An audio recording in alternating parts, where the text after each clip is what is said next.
алейкум, сайгыл достар. Эпанызны QTV YouTube каналында селямлаймыз. Бүгін bizler белли тарихчы Кырым татарларының садық досты, ләкин бүгінгі күнде арамызда olmagan Алексей Гайворонскийның хатыра акшамы. Бүгін акшам девамында оның китабы «Память Крыма» адлы китабы нумайыш етілежек. Бунен бері белікте бұл тарихчы ақында фильм нумайыш етілежек. Базы бір артистлерimiz çıkışta bulunacaklar.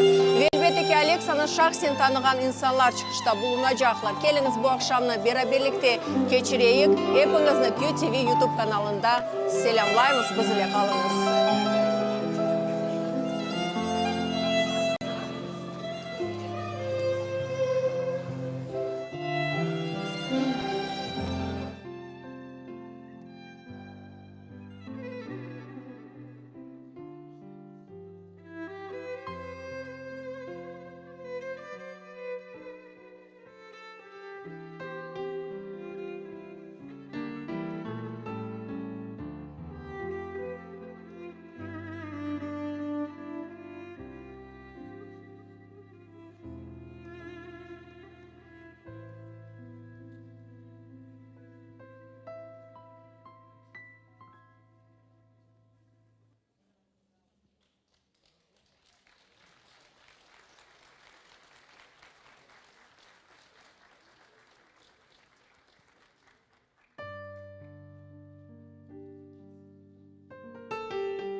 И от нас самих ничего на этой земле не останется, кроме памяти в чем-то сердце, сильно любившем нас. Приют грез, Эрих Мария Ремарк.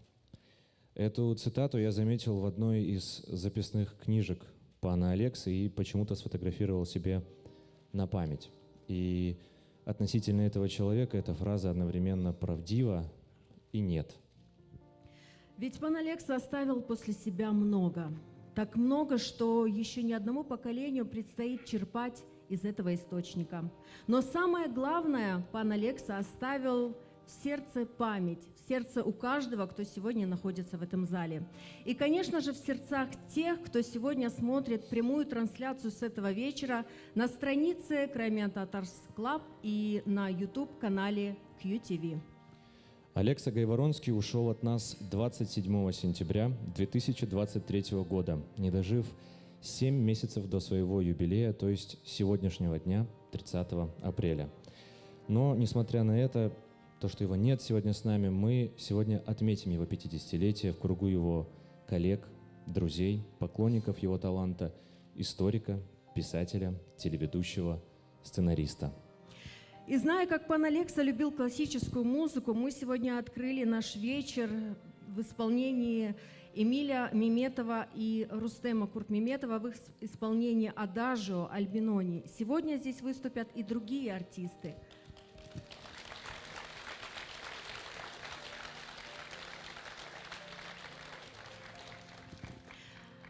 А также выступят те, кто лично знал пана Алекса. И сегодня мы также увидим фильм о нем. Но это все позже, а сегодня мы наш вечер начнем с другого. Специально к юбилею Алекса Гайворонского студия Харадингс Продакшн издала на основе его архивных материалов книгу под названием «Память Крыма». Для этого мы приглашаем на сцену редактора и составителя этого альманаха Лилю Ханам Буджурову.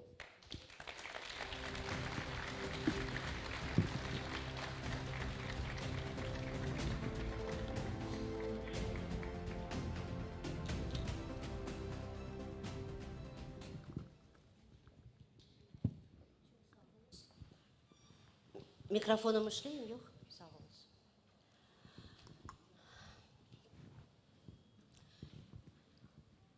Ровно 50 лет назад, день в день, родился человек, который в очень раннем детстве переехал в Бахчисарай к своему дедушке и бабушке, которые жили в доме, расположенном рядом с Дюрбе Мехмеда II, датированным XVI веком.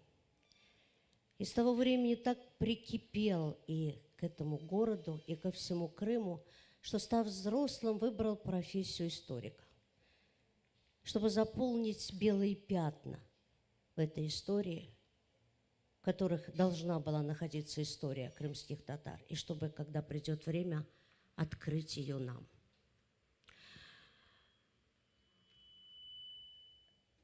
Мне выпала не столько, наверное, честь, сколько ответственность стать редактором посмертного издания книги «Память Крыма», альманах «Культовые мусульманские памятники Крыма».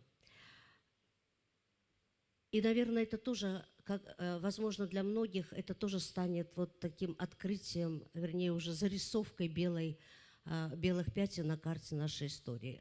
Вообще, Алекса очень много сделал для того, чтобы мы лучше знали историю своей Родины. В своих книгах, в своих статьях, популярных статьях в газетах, в журналах, своими сценариями, в своих документальных фильмах. Но всем известны его ставшими прям вот громко знаменитыми прогулками прогулками по Крыму с Алексой Гайворонским. В последние годы он работал и сделал очень много замечательных мультимедийных проектов, которые публиковались на интернет-портале Crimean Tatars. Среди них «Созвездие Гераев», правителя Ордынского Крыма, о Карачебее, что-то я еще забыла, «Память Крыма». И вот именно этим названием «Память Крыма» мы решили назвать эту книгу. Работать над ней было достаточно сложно, Но несмотря на то, что книга выходит уже после того, как пан Алекса ушел от нас, можете мне поверить, каждое слово в этой книге написано им самим. Мне пришлось только собрать воедино отдельные очерки, статьи, которые он как раз и планировал публиковать как отдельные статьи. Я взяла просто на себя смелость разделить их на главы, дать им названия и заполнить как можно большим количеством иллюстраций. Но и иллюстрации все тоже взяты из архива Гайворонского, доступ к которому нам любезно предоставила его замечательная мама, пани Гала Гайворонская. Ну, конечно, там была очень кропотливая работа, и когда вы будете открывать эту книгу, вы увидите, сколько замечательного иллюстративного материала в ней. И трудность состояла в том, что пан Алекса, как специалист, собирая эти материалы в папке, он, конечно, совершенно не обязан был сам для себя указывать на источник, на датирование там, картины или фотографии. Мне же пришлось иногда быть таким детективом. Но и не в этом была сложность. Главная сложность в том была, что вот когда я работала, а работа где-то заняла около 2 месяцев, то у меня было вот просто физическое ощущение, что он стоит у меня за спиной и крайне недоволен. Потому что он никогда никому не позволял редактировать свои тексты и сценарии. Он всегда это делал сам. И это понятно, как профессионал, как специалист высочайшего уровня, он нес ответственность за каждое свое слово и за каждый знак препинания. Я же по своей редакторской привычке всегда пыталась сунуть свой нос, и он со мной иногда даже ругался, и у нас были горячие в этом отношении, извиняюсь за тавтологию, отношения. И вот представьте себе, каково это было, когда я посмела теперь редактировать его тексты. Кстати, когда мне удавалось иногда убедить его, и он соглашался с моими правками, я вообще считала это большой жизненной удачей. И вот теперь, так как я не являюсь ни специалистом, ни историком, презентуя эту книгу, я хочу пригласить на сцену специалистов. Это замечательный наш ученый Нариман Бей Абдульваапов, которого очень ценил пан Алекса и ценил, очень высоко оценивал его работу. Нариман Бей, Буйрнс.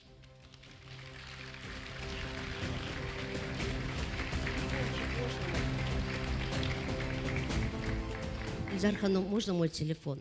Здесь же должен был с нами находиться и Евгений Владимирович Петров, который долгие годы руководил Бахчисарайским историко-культурным заповедником, и Гайворонский работал под его началом. Но там, где он сейчас находится, произошла беда, повалила деревья, размыта береговую линию. Он просто не может выехать из этого места, но он прислал вам обращение и попросил меня его зачитать, что я сейчас и сделаю.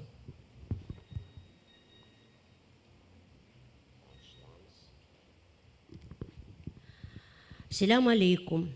Сердечно благодарю редактора и творческий коллектив издания «Память Крыма. Альманах. Культовые мусульманские памятники Крыма» за яркую, своевременную работу по популяризации уникального исторического материала, собранного по крупицам из наследия талантливого и самобытного исследователя Алекса Гайворонского ко дню его 50-летия. Автор текстов альманаха был проникнут любовью и заботой о судьбе крымско-татарского народа. Сам смело относил себя к крымцам по духу и самосознанию. Увлеченный профессиональный взгляд на историческое прошлое Крыма изнутри не оставляет места для равнодушных. Уверен, книга найдет не только своих многочисленных читателей, но самое главное – последователей в глубоком и вдумчивом исследовании и сохранении исторического наследия страны Крым. С глубокой благодарностью и уважением, Евгений Петров.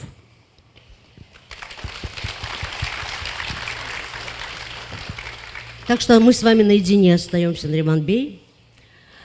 Вы стали самым первым точно самым первым читателем этой книги. Как только она была издана, она в тот же день буквально попала к вам в руки. Банальный вопрос.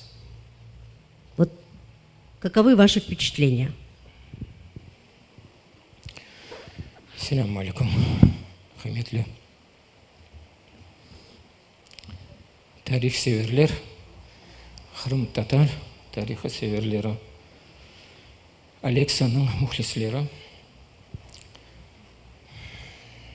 Я не археолог, не историк политической истории, но, может быть, по сумме различных каких-то факторов мне вот довелось сидеть сейчас перед вами. Я с удовольствием это делаю, с удовольствием откликнулся на предложение Лили Ханум написать предисловие к этой книге. Потому что часто я встречался с ним, как-то помню, провели мы с ним встречу для студентов в университете. На одном дыхании прошедшая встреча, оставившая очень яркие такие воспоминания. При каждом посещении Ханского дворца, Бахчисарая, по возможности, я встречался с ним.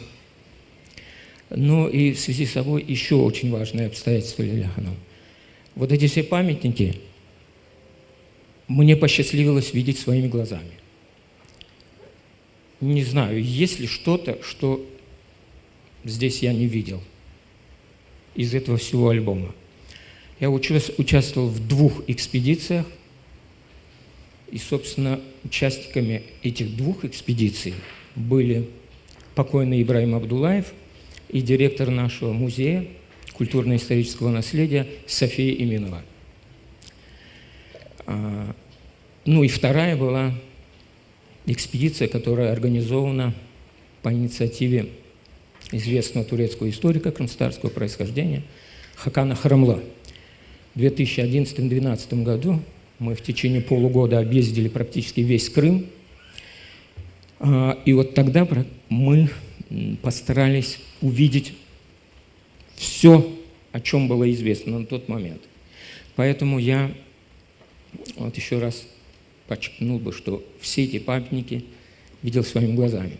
Вы сознанием дела можете оценить эти очерки. Да, я могу понять его, Алекса, который тоже все это видел. И не только в пределах Крыма, а еще за пределами Крыма.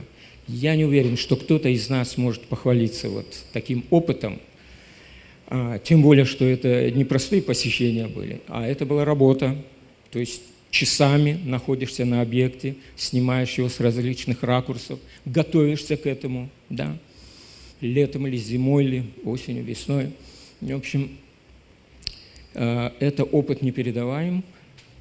Важно то, что он четверть века практически, да, жил вот в этой теме, жил с этими памятниками, жил с этими мечетями, медресе, мавзолеями, крепостями. И вполне комфортно чувствовал себя. Более того, старался всячески, чтобы об этом узнало как много больше людей, употребив для этого все свои таланты и возможности. Кстати, о талантах. Вы знаете, что я заметила? Ну, это как бы это не только я заметила, это давно все замечают, что, конечно, Алекса замечательный историк, но он прекраснейший писатель. Вот даже, казалось бы, в таком, ну, по формате даже, возможно, суховатом, да, очерке об истории какого-то памятника, где, конечно, там достаточно много материала и документов, и цитат, и вообще исторического материала, под слоем которого лежат многолетние исследования, он еще вот такую человеченку вводил. Он, вот, например, когда я сейчас сделала даже закладочки дома, даже когда он начинал рассказывать нам о Ахьяр-Джами, Севастопольской мечети, он придумал такую выдуманную историю, как будто бы, если бы кто-то бы из нас там побывал 300 лет назад, то он встретился бы там с пастухами, и вот что бы эти пастухи ему рассказали. Замечательный совершенно отрывочек, в котором, несмотря на его фантазийность, выдуманность, сколько информации. Вот я вам даже его зачитаю. Вокруг нас на фоне морского горизонта простирались бы, то есть это 300 лет назад, простирались бы, надо очки другие надеть, пошла нас, старость не радость.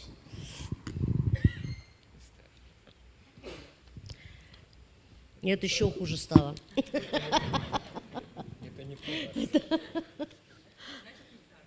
Да, пан Алекса сейчас бы громко смеялся надо мной.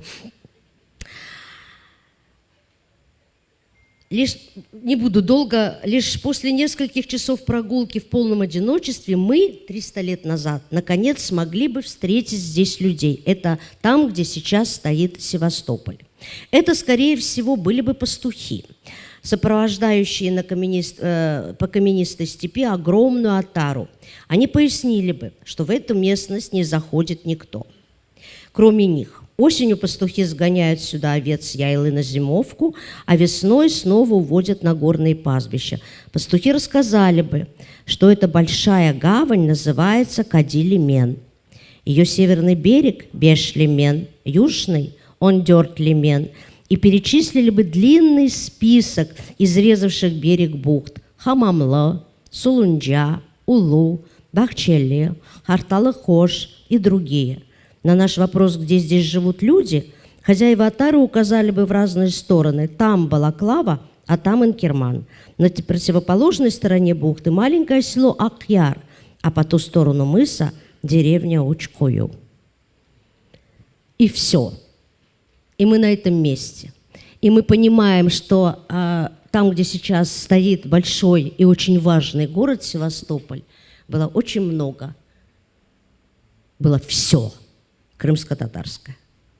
Какие, или вот еще, вот еще просто не смогу удержаться покороче. Вот когда он описывает Дюрбе Аучазис в Эсендикое, заканчивает он тем, что уникальная история, я вам советую ее прочитать. Он пишет, что, сейчас найду, опасаясь репрессий, развернутых правительством против заподозренных в неблагонадежности крымско-татарских религиозных деятелей, шейх по имени Керам Аксейд Мехмед Эфенди отправил на всякий случай всю свою семью в Турцию. Отправляя детей в путь и зная, что больше никогда не увидит их, он вручил им на память Коран, надписав на нем прощальные слова. Эти щемящие душу строки заслуживают того, чтобы процитировать их. Они звучат так, словно бы говорят не только о судьбе одного Мехмед Эфенди, но и подводят итог всей истории этого былого очага знаний и традиций на Качинском, не Качинском, на Качинском берегу. Что же там было написано? «Я останусь здесь. Мои кости и плоть превратятся в землю. На этой земле вырастут цветы, и на запах этих цветов придут мои внуки». Чем он вас удивил в этой книге? Ну, в продолжении этой цитаты шейх оказался совершенно прав. Почему? Потому что 150 лет спустя, практически ежегодно, Крым навещал его потомок. Собственно, мы имя его упомянули несколько ранее, Хакан Храмла. Хакан Храмлы потомок шейх? Да, именно из этой шейхской династии. Меня удивили. И, собственно, он организовал самую такую крупную экспедицию по всему Крыму. В результате этой экспедиции вышел в 2016 году том, вот такой очень толстенная книга объемом в 1000 страниц, сотни иллюстраций, в которых были, в принципе, на тот момент зафиксированы все мечети старинные, вот, все крепости, все, ну, представьте, здесь и Черноморский район, и Кезлев, и Орхапы, и Арабат, крепость, и Керчь, Енихале, и Судак, и Кефе. Ну, уж не буду говорить о как бы внутренних регионах Крымского полуострова. Вот такой был огромный проект.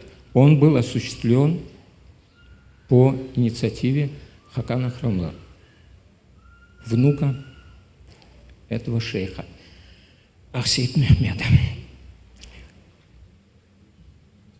Ну, что касается вот этих вставочек, это, конечно, особенности или же даже требования жанра, в котором работал Алекса Гайворонский. Он, видимо, давно принял решение, знаете, не быть таким академическим ученым. Сухарем таким. Да, хотя мог бы сделать и карьеру, как бы, и защитить диссертацию, и не одну, но, видимо, давно. Можно даже представить, вследствие каких обстоятельств он принял для себя решение вот творить в таком научно-популярном жанре. Вот. Поэтому все о том, что вы сейчас говорили, это уже необходимость как-то привлечь читателя вот такими вступительными словами, какими-то цитатами. Вот. Вы говорите о том, что могло происходить 300 лет назад, а если мы возьмем его 2 тома «Повелители двух материков», то там, в принципе, события происходят в конце 15 века, то есть более 500 лет назад.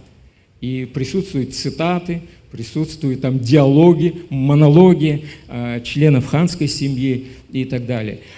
Вот то, что он как бы не занимался уже сухой вот наукой, его позволило раскрыть свой талант вот писателя. Почему? Как вы думаете, я вот вас прерву, почему? То есть, ну, с его талантом, с его работоспособностью, мы знаем, какой уникальной работоспособностью, он бы мог сделать вообще себе карьеру в научном, такую академическую карьеру, стать бы кандидатом наук, доктором наук и так далее. А он стал заниматься популяризаторством, он стал публиковать эти свои статьи в газетах. Почему? Это требует не меньшего таланта, а может быть и большего таланта. То есть в нем все это совмещено. И талант ученого, безусловно, потому что все, что он пишет, все это основывается на источниках, тем более знал несколько языков, вот, получил очень хорошее образование и, собственно, работал в научном учреждении самого высокого такого уровня. Поэтому в этом отношении никаких к нему вообще слов быть не может быть. Но он просто был талантлив во многих сферах. Вот. Ученый не обязательно красноречивый оратор. Часто вообще человек с трудом может как бы зажечь. Приятное исключение, Нариман Бей. Может быть, речь. Просто это совпало с нашим возвращением, и он почувствовал, как это надо? Да. И это тоже очень важный момент. Вот смотрите, сейчас мы смотрим, вот некоторые вещи уже 1000 раз ты видел эти фотографии, а все равно ты не можешь просто потребность в это. Видимо, это вот какая-то столетняя потребность, нереализованная в свое время, потребность вот радовать взор свой вот видом этих мечетей, этих медресе и так далее. Причем, вот мы не насытились. Причем это же все фотографии Алекса Гайворонского. Вот то, что вы сейчас видите, это все его фотографии. Он снимал эти памятники. Еще и как он их снял, что действительно смотришь, и сердце теплом заливается. Это одна сторона. Об этом вообще отдельный разговор. Это отдельная сторона его таланта, да, фотографа. Вот. Я к тому, что очень много здесь иллюстраций, но если 300 страниц, там в среднем, не знаю, где-то от 800 до 900 иллюстраций вот в этой книге. И не только его фотографии, изумительные, то есть он мастер фотографии, это нет слов. Здесь только объекты, как бы, а мы знаем, что он еще делал фотографии просто природы.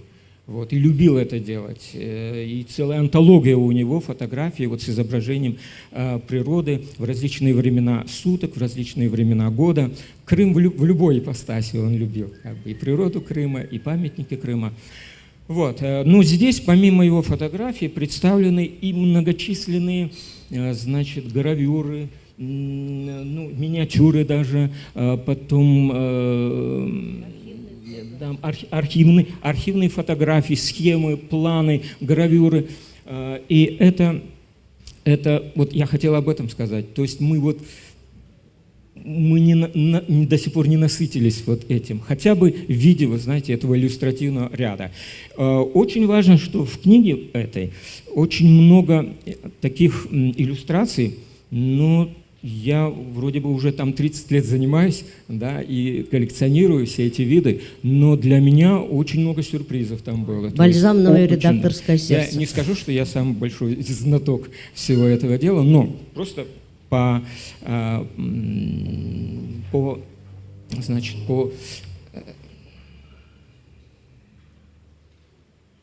своей профессии, по своим занятиям. Вот. Это говорит о том, что у него колоссальный архив был.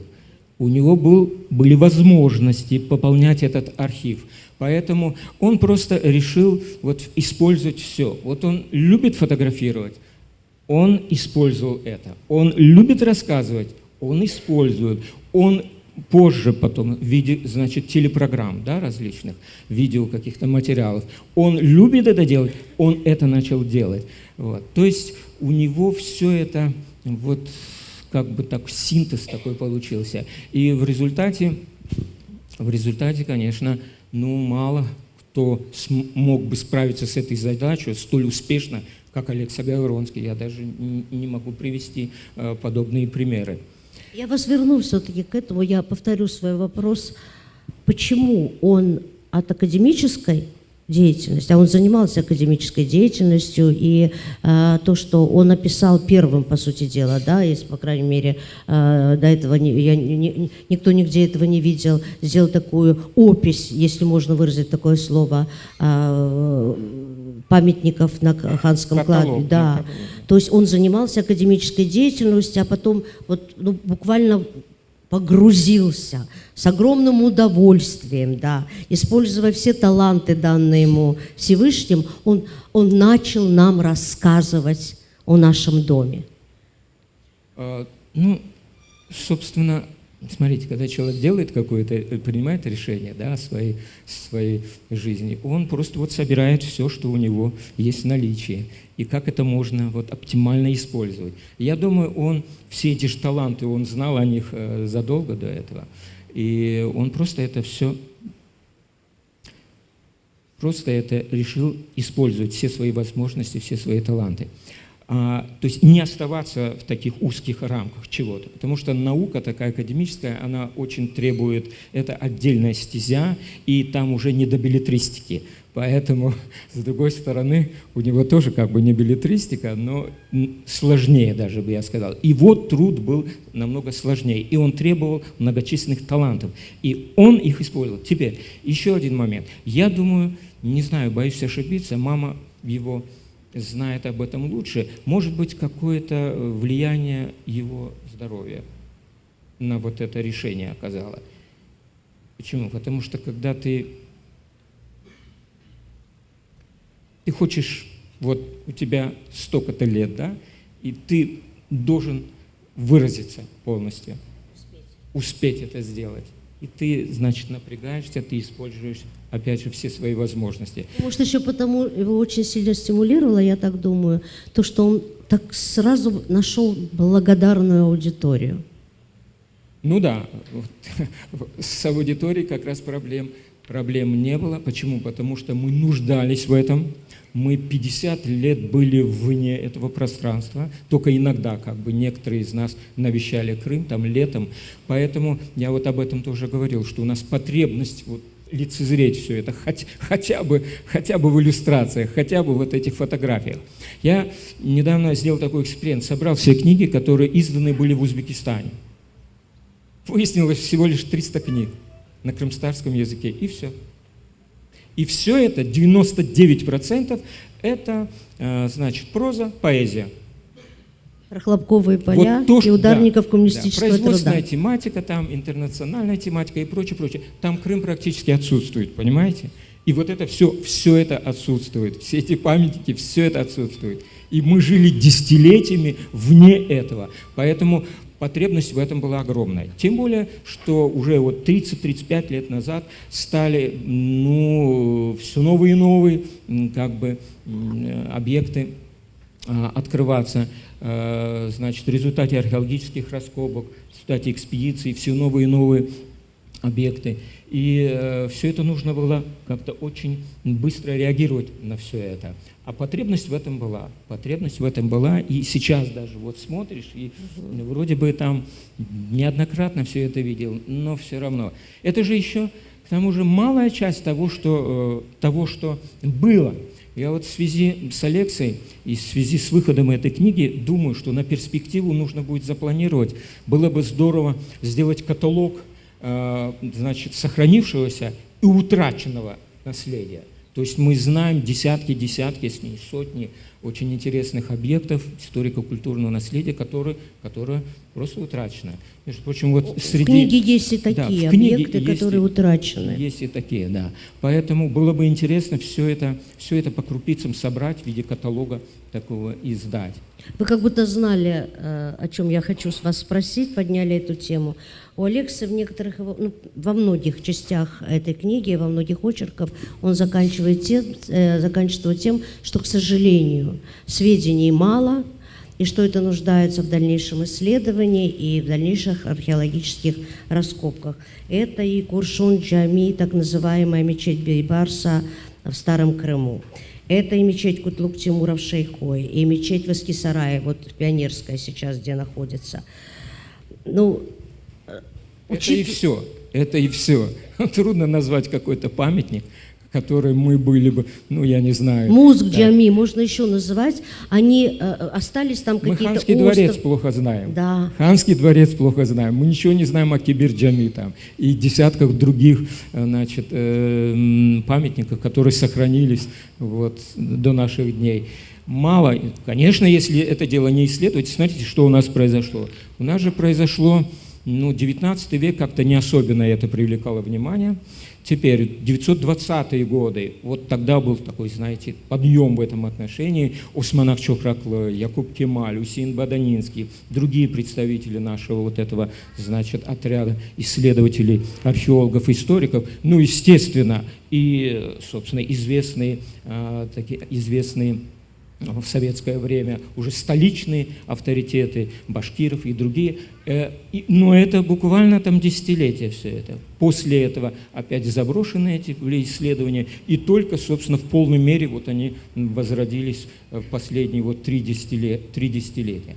Поэтому... Ну, как сказать, возродились? Вы знаете, мне недавно кто-то рассказывал, я сейчас не помню, что побывал с экскурсией в Генуэзской крепости, и там экскурсовод такую, ну, я уже не говорю вообще об общей ереси, которую он несет, но вообще крымских татар в истории вот этой крепости ее вообще нет. А там, между прочим, стоит падиша Джами. Да. И ну, это была Усманская крепость. То есть получается, что вот эти 30 лет мы так себя, может быть, немного утешаем, что теперь как бы некоторые историки замечают крымских татар в истории Крыма, но некоторые экскурсоводы, они же не сами придумывают, им же сверху спускаются эти тексты их, да, экскурсий. Они продолжают, извините, запудривать мозги туристам и жителям Крыма, рассказывая историю Крыма без крымских татар. Да, ну это больная тема, и долгое время мы не знали, чем ответить на это. Собственно, у нас даже и специалистов практически можно было посчитать на пальцах одной руки. Вот. И, собственно, только последние, скажем так, 15 лет идут один за другим как-то защиты, ну, пока что кандидатские диссертации. Вот. Докторская, по-моему, единственная докторская диссертация защищена крымской татаркой. Поэтому в этом отношении тоже большая проблема. То есть нужно готовить кадры, нужно уже как бы сформировать свой взгляд на всю историю как бы многотысячелетнюю Крыма. Поэтому это такие сложные проблемы, но они решаются. Важно в этой связи, чтобы мы не потеряли то, что дошло до наших дней. Вот самая проблемная точка. И у Алексы многие его статьи и многие его передачи, он, собственно, постоянно об этом говорил. Да, рассказать интересно, привлечь внимание, обратить внимание, это хорошо, но главная задача все-таки как бы отреставрировать этот объект, воссоздать его там, Сохранить хотя бы. и не потерять, и не потерять. Но на наших глазах мы видим, что просто даже в Симферополе мы теряем какие-то территории, на которых находились памятники такого мирового уровня, и не можем ничего сделать. Вот сидим, здесь большая аудитория, да, вроде бы.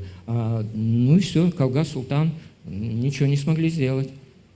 А как это так? 300 лет стоял, значит, дворец, мини-дворец, мини-ханского дворца, хозяину которого были 79 гераев, из которых 32 стали крымскими ханами. Один из первых, Калга-Султанов, Сахиб-Герай, был еще казанским ханом. Ну и что? Не смогли ничего сделать. Территория наполовину практически застроена, причем на культурном слое застроена. Алекса в этом отношении, мы благодарны ему за это. То есть он не просто получал удовольствие от рассказов интересных о каких-то таких важных исторических памятников, но и постоянно обращал на это внимание. Важно сохранять, важно следить за этим. И, пожалуй, это самое сложное и самое это важное. Вот, почитали, да, но после этого нужно очень внимательно относиться к тому, что происходит вокруг. Вот у нас есть, я не знаю, десятки, наверное, проектов, которые уже там по 1,5 десятилетия или же там 10-20 лет, они просто без движения. В том же Бахчисарае, например. Хотя они вызвали бы интерес и у туристов, и у нас, как бы, и, собственно, памятники представляют такую большую ценность, но, увы, без движения, все как-то это вот. И мы своими усилиями даже не можем в этом отношении пока что как-то эффективно содействовать их продвижению. Да. Что касается вот этой книги, еще не все, наверное, успели прочитать ее. Нет, точно не успели. Да, точно. Вы первый. 44 статьи, 8 глав, так в хронологическом порядке, и памятники Золотой Орды, памятники Крымского ханства, отдельно как бы Османской провинции на территории Крымского полуострова, и памятники с конца 18 по начало 20 века. То есть здесь не только памятники, которые являлись, значит, предметом основного интереса Алекса Гайворонского, Золотая Орда и Крымского ханства. Нет, здесь еще и объекты, которые касаются уже вот периода Российской империи, вплоть до начала 20 века. В основном это мечети, то есть я насчитал 33 мечети по меньшей мере, вот среди этих в 44 статьях, 33. Но помимо мечети здесь есть и сведения о медресе, о суфийских обителях такие, о наиболее интересных кладбищах исторических, мавзолеях, сохранившихся вот до наших дней, и еще пару буквально статей об Азизах. Да. То есть эта книга, у нее своя тематика. Это она культовые памятники. Не похожа ни на какое другое издание. Надо сказать, что вот последние годы мы видим один за другим, вот все-таки издаются в этой области серьезные книги. Например, вот тот же том, который я сказал, материалы экспедиции XI-XII веков под руководством Хакана Харамлы. Дальше, вот благодаря Институту Марджани мы имеем уже 4 тома свода памятников истории, архитектуры и культуры крымских татар. Там надо отдать должное, там огромное количество иллюстраций, и просто по каждому региону отдельно, значит, вот сохранившиеся и не сохранившиеся памятники тоже рассматриваются. Вот. Есть, опять же, вот этот проект, 3-й том по Крымскому ханству из истории крымских татар. Там тоже очень много, конечно, материалов по объектам, памятникам периода Крымского ханства. Но у этой книги своя, повторюсь, тематика и свое место вот среди этих изданий, неповторимое. И я думаю, я уверен, оно будет большим спросом пользоваться. Не думаю, что даже останется тираж его. Почему? Потому что действительно прекрасные тексты, естественно, очень все выбраны такие сюжеты, все памятники очень важные. Между прочим, здесь как и известные хорошо, так и малоизвестные. Вот, казалось бы, да, вы упомянули Эфендикой. 1358 годом датируются развалины, ну и там мечетью называли ее, текие назвали. На самом деле оригинальное, как бы ее вот, функциональное предназначение, это была школа хафизов. Буквально рядом с нами, буквально в 10 минутах от Акмесджита. Говоря о Золотой Орде, мы, ну, там, в Старом Крыму где-то там, ну, разве что в Бахчисарае, там есть Киюрт и Чфуткале. Нет, вот рядышком с нами, по Карасу-Базарской трассе, от Донского Бештерека, едем в степь, и буквально там через 5 минут вот на пустом таком поле груда камней, заросших. Это вот, значит, развалины этого культового здания 1358 года. Надо сказать, что долгое время вообще никто даже и представления не имел, что рядом с Симферополем, с Акмеджитом мы имеем золотоордынские памятники, там, середины XIV века. Поэтому очень много. Например, Сулаклы, целый комплекс, значит, дворец, медресе, мечеть. И если дворец... Улаклы – это глубокий яр. Значит, между Симферополем и Бахчисараем. Да? Ну, вот слева, там, если с Симферополя едем, глубокий яр. Так вот, мечети и медресе, они сохранялись вплоть до 20 века. Медресе даже еще в 1940-х годах на фотографиях присутствует.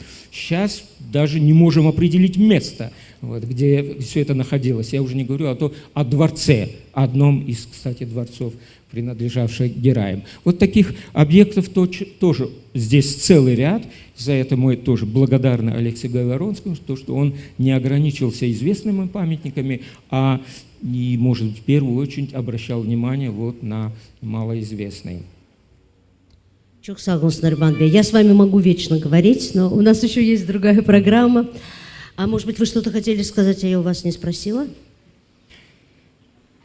Вот про страну Крым я вот Давайте. начал. Вот эта страна Крым. В 2000-е годы, собственно, опубликованы были основные его работы. Это «Созвездие Гераев», буквально один за другим. 2 тома «Повелители двух материков», потом каталог ханского кладбища при ханском дворце и 2 книги, которые названы были «Страна Крым». Вот тогда как бы это словосочетание как-то непривычно было «Страна Крыма». На самом деле, в принципе, он объясняет, откуда он взял его. Это просто перевод этого термина, который присутствует в документах ханского времени. «Хрым-юрту». Так что мы привыкли к этому словосочетанию «Страна Крым». И вот он четверть века, повторюсь, жил в вот этой стране Крым, очень комфортно, с любовью, как бы, делая все новые и новые открытия, с любовью, с теплотой описывая всю эту свою страну Крым. И мы, конечно, благодарны ему за эту страну Крым. Почему? Потому что в значительной степени благодаря его усилиям, его возможностям, в том числе, она и создавалась. Знаете, когда я бродила по архиву Гайворонского, у меня сложилось такое ощущение, а потом твердая убежденность в том, что он смотрел на Крым нашими глазами. И вот слух его и слог, он вообще, мне кажется, не мог даже воспринимать вот этот новояз современных карт крымских. И ему также казались совершенно чуждыми, неприемлемы в этом и географическом, и в историческом ландшафте все эти урожайные Трудолюбовки, там, Лоховки. И вы нигде в архиве, а у него огромный архив, нигде я не встречала слов Симферополь, Евпатория, Феодосия. Вместо них Ахмеджид Д в конце. Не так, как мы в современном крымско-татарском языке пишем, литературном языке пишем Т. Даже не Кезлев, а Гёзлев. И никогда нету Белогорска, там только Карасу-Базар.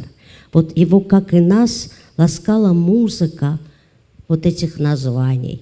Салачех, Эскихой, Эфендикой, Карасу-Базар, Кефе, Хоккось. Прочитайте эту книгу. И даже не для того, чтобы пополнить, может быть, свои знания об истории, а для того, чтобы почувствовать вот эту разделенную вместе с нами любовь к нашей и его родины, Алекса Гайворонского. Çok sağ olun.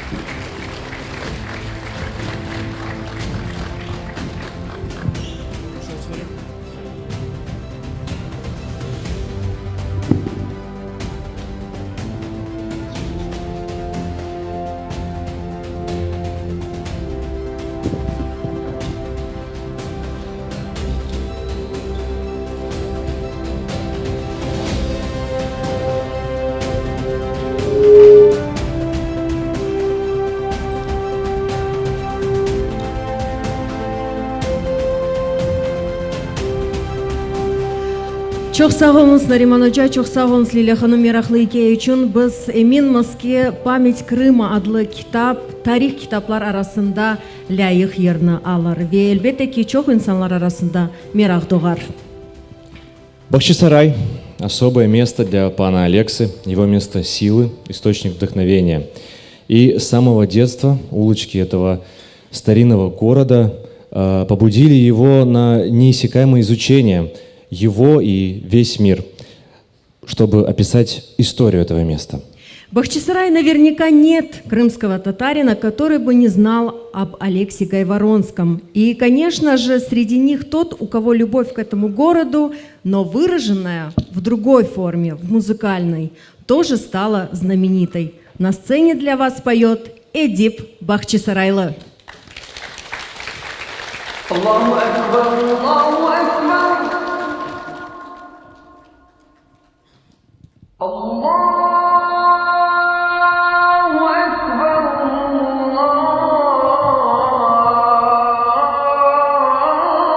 Allahu Ekber. Eşhedü en la ilahe illallah.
Ömrüm kervan gibi keçi kozum oldu dem Balıkta osken yerim çıkmay esimden Bahçesaray aralıkları yaşlığımsız nene bağlı Alçak yüksek evleriniz aklımda kaldı Bahçesaray aralıkları yaşlığım sizinle bağlı Alçak yüksek evleriniz aklımda kaldı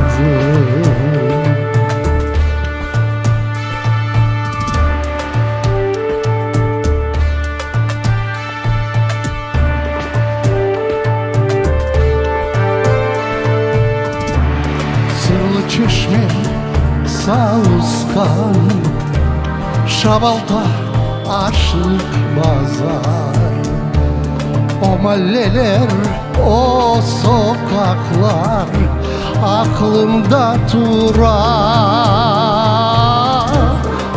Bahçesaray aralıkları, yaşlığım sizle bağlı.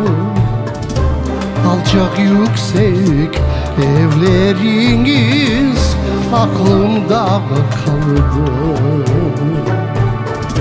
Bahçesaray aralıkları, yaşlığım sizle bağlı. Alçak yüksek evleriniz aklımda kaldı.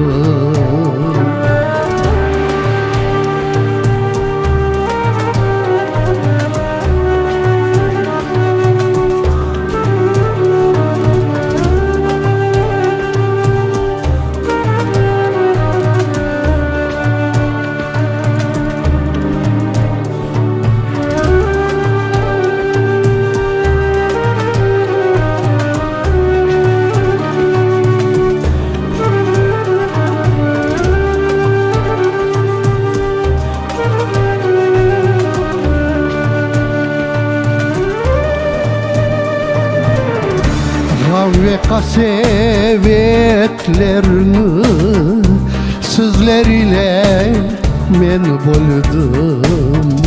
Sizler ile efkarımdan yırladım, küldüm.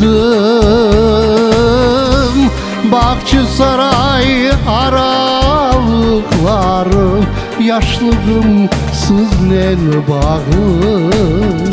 Alçak yüksek evleriniz aklımda kaldı. Bahçesaray aralıkları, yaşlığım sizle bağlı. Alçak yüksek evleriniz aklımda kaldı.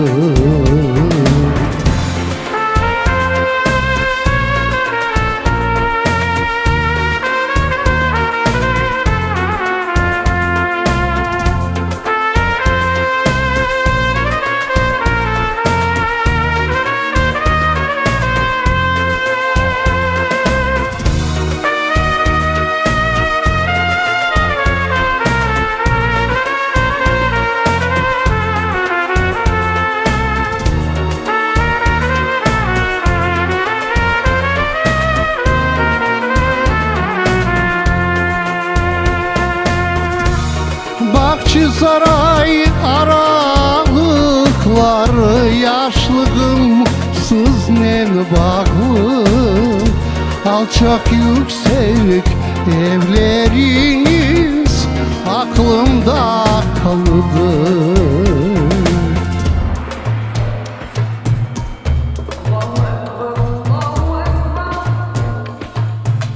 Çürük suyunun boylarında tamır atkan selvilerin neçün osmi, neçün kavray.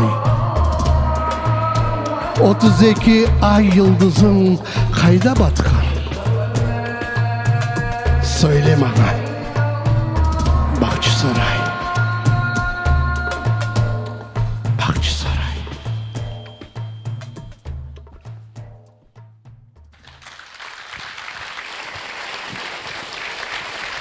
Эдип Бахчисарайлы сайгылы достлар, efsanevi Бахчисарай аралыклары йыры. Aslında Edip Ağa'nın her bir yırı yürekке tokuna, meliyem ki bükeli. Çok sağ olun Edip Ağa bu kadar, bu güzel yırlar için. Может быть, для кого-то будет неожиданно, но пан Алекса был очень интересным художником. Но помимо этого, он был полный человеческого обаяния и даже был иногда объектом наших знаменитых художников. Среди них наша знаменитая художница Зарема Ханум Тросинова. Приглашаем ее на сцену. Зарема Ханум. Белли ресам Зарема Тросинова сайгыл достлар. Зарема апте сызны bu sanada bekleyimiz. Buyurunuz.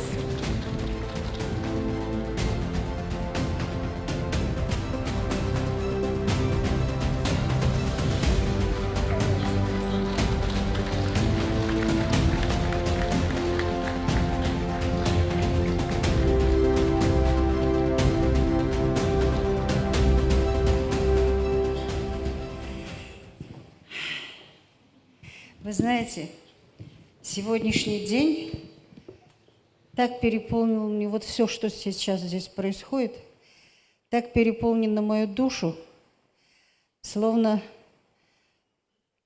я вот и никогда не исчезала с этой земли. Понимаете? Чувство того, что я увидела сейчас, вот зрительный ряд, то, что вы показали нам, его портреты, все как будто он рядом с нами. Этот человек, который был рядом с нами столько лет с самого того момента, как мы вернулись, как мы начали общаться в Бахчисарае, в музее, встречи, на выставках. Он всегда был с нами. Он всегда был молод, юн, интересен, необыкновенно темпераментен. Хотя, казалось бы, ну вот вы говорили сегодня, я перескочу, почему? Потому что в момент вы сказали, почему он смог это, почему так он окунулся вот это все? Ну, с детства, ясное дело, он пришел и думал, всегда сам задавал вопросы. Куда делись эти люди, как он говорил, куда они делись? И ему хотелось всегда это уточнить, узнать, углубиться. И вот сейчас мы видим вот то, что он сотворил, то, что он написал эти книги, все. То, что вы сделали такую прекрасную книгу, я посмотрела. Все это пробуждает такие необыкновенные сильные чувства, что мы могли бы жить в этом мире, наверное, более лучше, чем не потеряли бы мы то, что вот имели, не исчезли бы наши памятники безвозвратно. И вот он по крупице все это собрал, показывал, эти ваши передачи, то, что Крым Продакшн делал. Это все время нас пробуждало к мысли, что мы сыны этой земли, и что мы должны сами беречь, не только вот кто-то. Но же вы понимаете, мы пока не... Элемезде дегель, самая хорошая пословица татарская. Элемезде дегель, но мы что-то можем. Да? О чем вот... Вы знаете... Я это не закончила, портрет вообще. Зато, когда он к нам приходил, мы встречались сейчас, так же, как и Бубекиров, это бывали эти люди, которые дороги моему сердцу. И вот тогда мы я его сделала наброски пером, и они были так. А это, думаю, давай я сделаю, да, давай, еще приду, еще сделаю. А потом хасталанда. Не получилось больше встретиться. Но еще сделаем, Бог даст, иншаллах. Ну, во всяком случае, благодарю вас за ваш труд, за вашу книгу, которую вы сделали, собрав по крупицам все вместе. Мне очень понравился дизайн книги. Хорошо читается, хорошо скомпоновано, все четко, шрифт прекрасно, все это ложится для восприятия хорошо. Моменты. Книга нужна, должна была быть. Вы молодцы, что вы это сделали. Потому что иначе кто сделает, если не мы? Спасибо всем. Я благодарна вам. Белли рessam Зарема Красинова, сайгыл достар. Эллеріңізге сағлық. Çok sağ olunuz.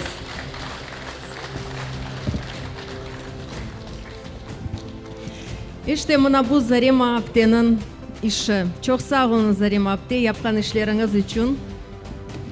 Gerçekten de hatıra olarak hepimiz için, bütün halkımız için kalacak. Çok sağ olunuz. Мы часто говорим о том, что своей телепрограммой «Прогулки по Крыму» с Алексой Гайворонским, многочисленными публикациями, книгами Алекса Гайворонский открыл для нас, для крымских татар, нашу историю, историю наших предков. Согласятся ли с этим молодые крымско-татарские историки? Повлияла ли на них научная и популяризаторская деятельность пана Алексы? Спросим об этом Шукри Сейтмамбетова. Шукрибей яш тарихчы, ләкин бір қысым девамында о Алекса Гайворонский ile çalışkan еді ve şimdi o işbirlik hakkında hatırlamaları ile paylaşacak. Шукрибей, buyurunuz.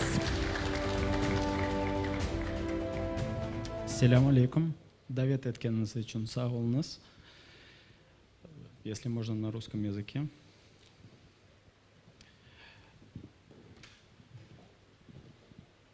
Будучи студентом-историком, я изначально познакомился с творчеством Алекса Гайворонского, потому что невозможно представить изучение периода Крымского ханства без его работ. В отличие от тех же работ Смирнова, его работы читались на одном дыхании. Они были написаны более простым языком. Лично же я познакомился с Алексой Гайворонским в 2011 году. Тогда я занимался общественной деятельностью, состоял в молодежной организации «Базым Крым». Мы для популяризации исторических памятников истории Крыма решили запустить проект «Тарихи Мекенлар Зияретлері». И изначально этот проект был любительским. Мы своими силами собирали молодежь, ездили по различным регионам Крыма. Где-то я сам рассказывал про памятники, где-то местные жители добавляли. Однако все изменилось с приходом, точнее, с присоединением к нам пана Алексы. Когда мы рассказали ему о своей идее, он очень позитивно ее воспринял, сказал, что идея очень хорошая, и сразу же активно включился в работу. Практически все маршруты он составлял сам. Благодаря Алексе Гайворонскому мы с молодежью посетили сотни исторических объектов, совершили десятки поездок по различным регионам Крыма. С нами в наших поездках принимали участие представители из различных стран. К нам присоединялись гости из Италии, из Турции, из Германии, из Соединенных Штатов Америки. И все были в восторге от его экскурсий. Особого внимания заслуживает его внимание рассказывать. У него была хорошо поставлена речь, он умел прекрасно подбирать слова. Не каждый профессор мог добиться такого внимания. Удивительно, что порой по 50-60 человек, практически не шевелясь, под пение птиц и шелест листвы, слушали рассказы пана Алексы о каменных грибах долины привидений, о ханском дворце, теке дервишей, крепости Еникале. Как мы знаем, он очень любил фотографировать. И после его рассказов о том или ином объекте была у нас традиция. Он на 10-15 минут отлучался, делал фотографии, тщательно выбирал ракурсы, чтобы получились идеальные, как мы видим в фотографии. Алекса Бей, так мы часто его называли, был хорошим человеком, прекрасным ученым и другом как для Крыма, так и для крымских татар. И вот в этом альбоме я смотрю, многие объекты мы с ним совместно посетили. И когда мне удалось бегло пролистать, когда я читаю строки, у меня такое ощущение, что я слышу его голос. И вот, еще раз повторю, многие из этих объектов нам удалось посетить и послушать лично из его уст рассказы о этих объектах. Спасибо за внимание.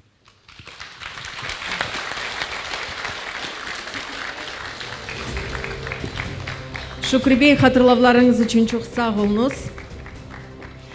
İşte gerçekten de Алекса Гайворонский böyle эр тарафлама истидатлы еді, эр тарафлама böyle yüreklerге токуна еді ve çok işlerini калдырды.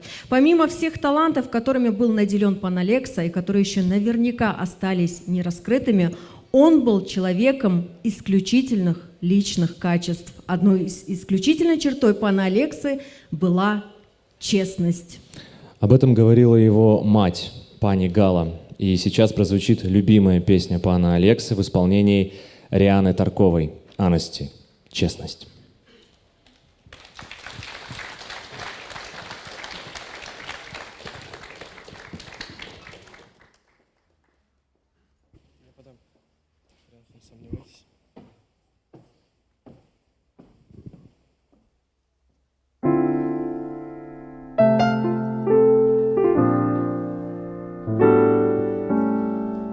If you search for tenderness, it isn't hard to find.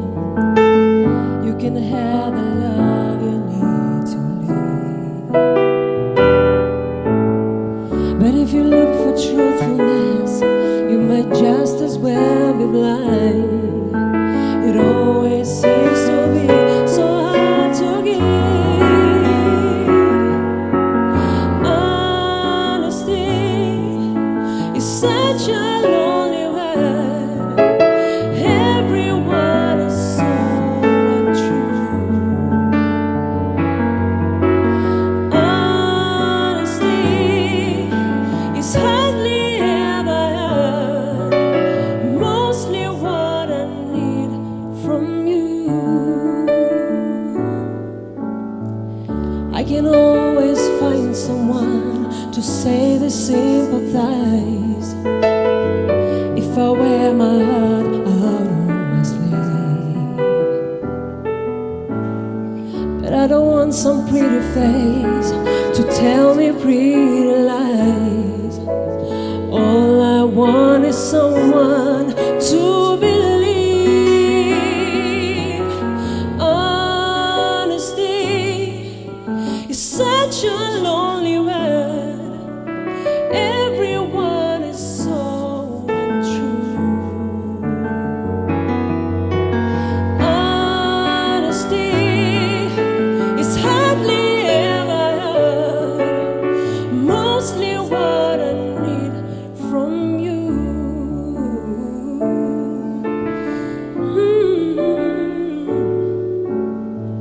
I can find a lover, I can find a friend, I can have security until the bitter end.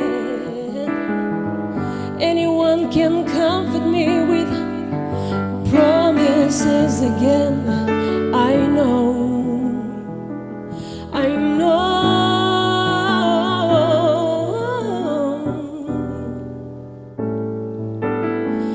When I'm deep inside of me, don't be too concerned. I won't ask for nothing while I'm gone. When I need sincerity, tell me where else can I turn? Because you're the one that I depend upon. Honesty is such a lonely word.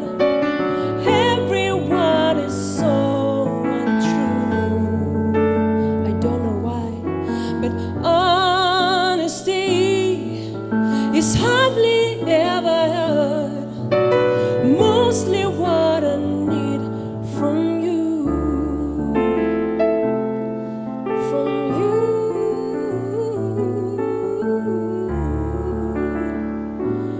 From you.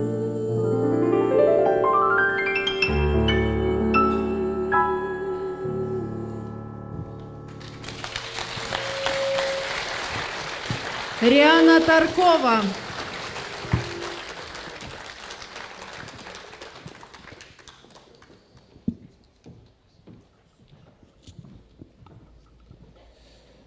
Уж сколько их упало в эту бездну, разверстую вдали. Настанет день, когда и я исчезну с поверхности земли. И будет жизнь с ее насущным хлебом, с забывчивостью дня, и будет все, как будто бы под небом, и не было меня. Это слова из стихотворения Марины Цветаевой, стихи которой нравились пану Алексе. И на эти стихи написана песня, а исполнит ее сегодня Эмилия Меметова. Алгышлар, дослар.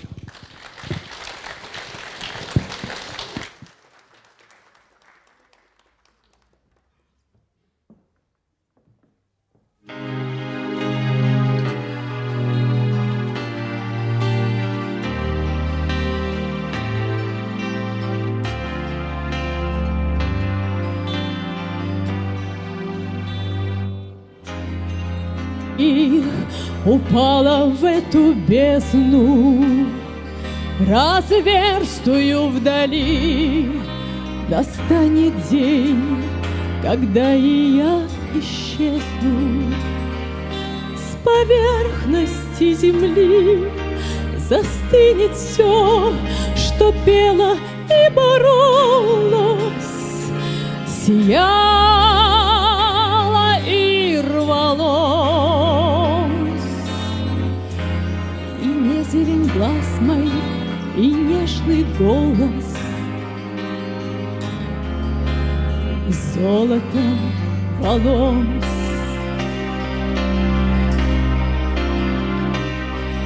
И будет жизнь с ее насущным хлебом в забывчивости дня.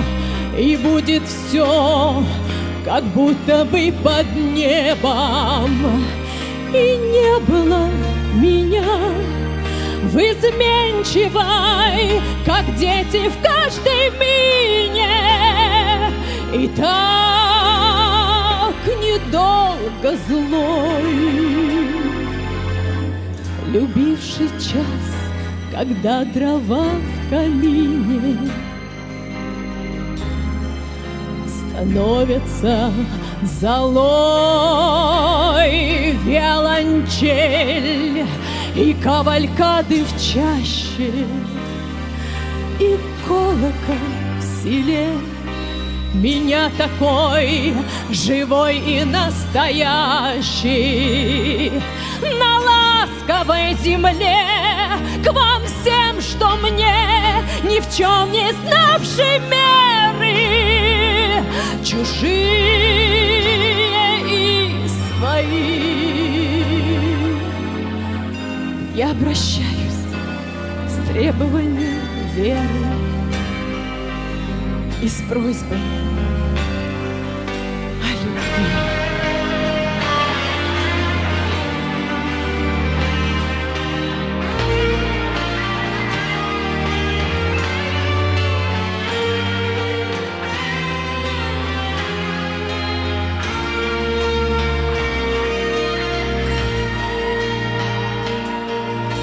За то, что мне былая неизбежность, прощение обид, за всю мою безудержную нежность и слишком гордый вид, за быстроту стремительных событий, за правду, за игру.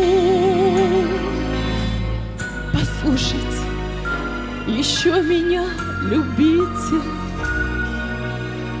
за то, что я умру.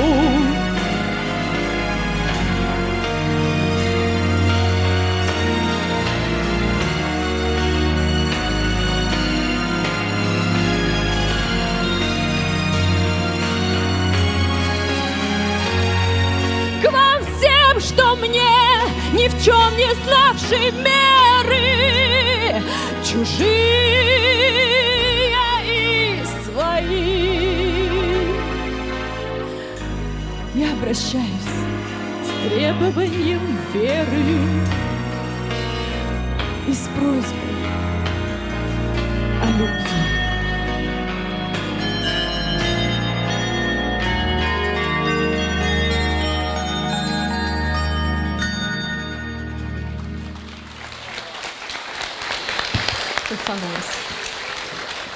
Эмилия Меметова. Çok sağ olunuz Эмилия ханым.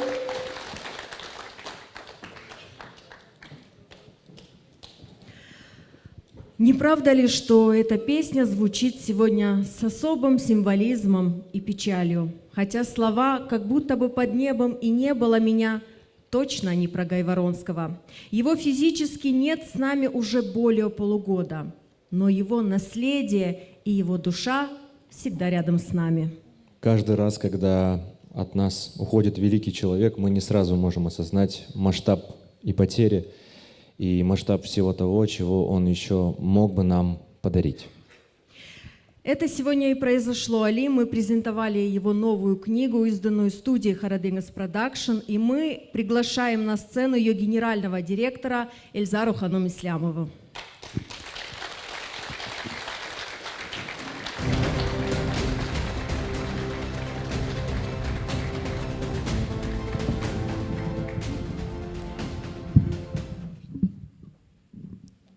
Селям алейкум, сайгылы достар.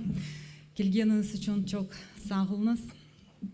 Знаете, я думаю, что Алекса, я просто уверена, что Алекса был бы очень счастлив, увидев, как много людей, как много друзей пришли на презентацию его книги.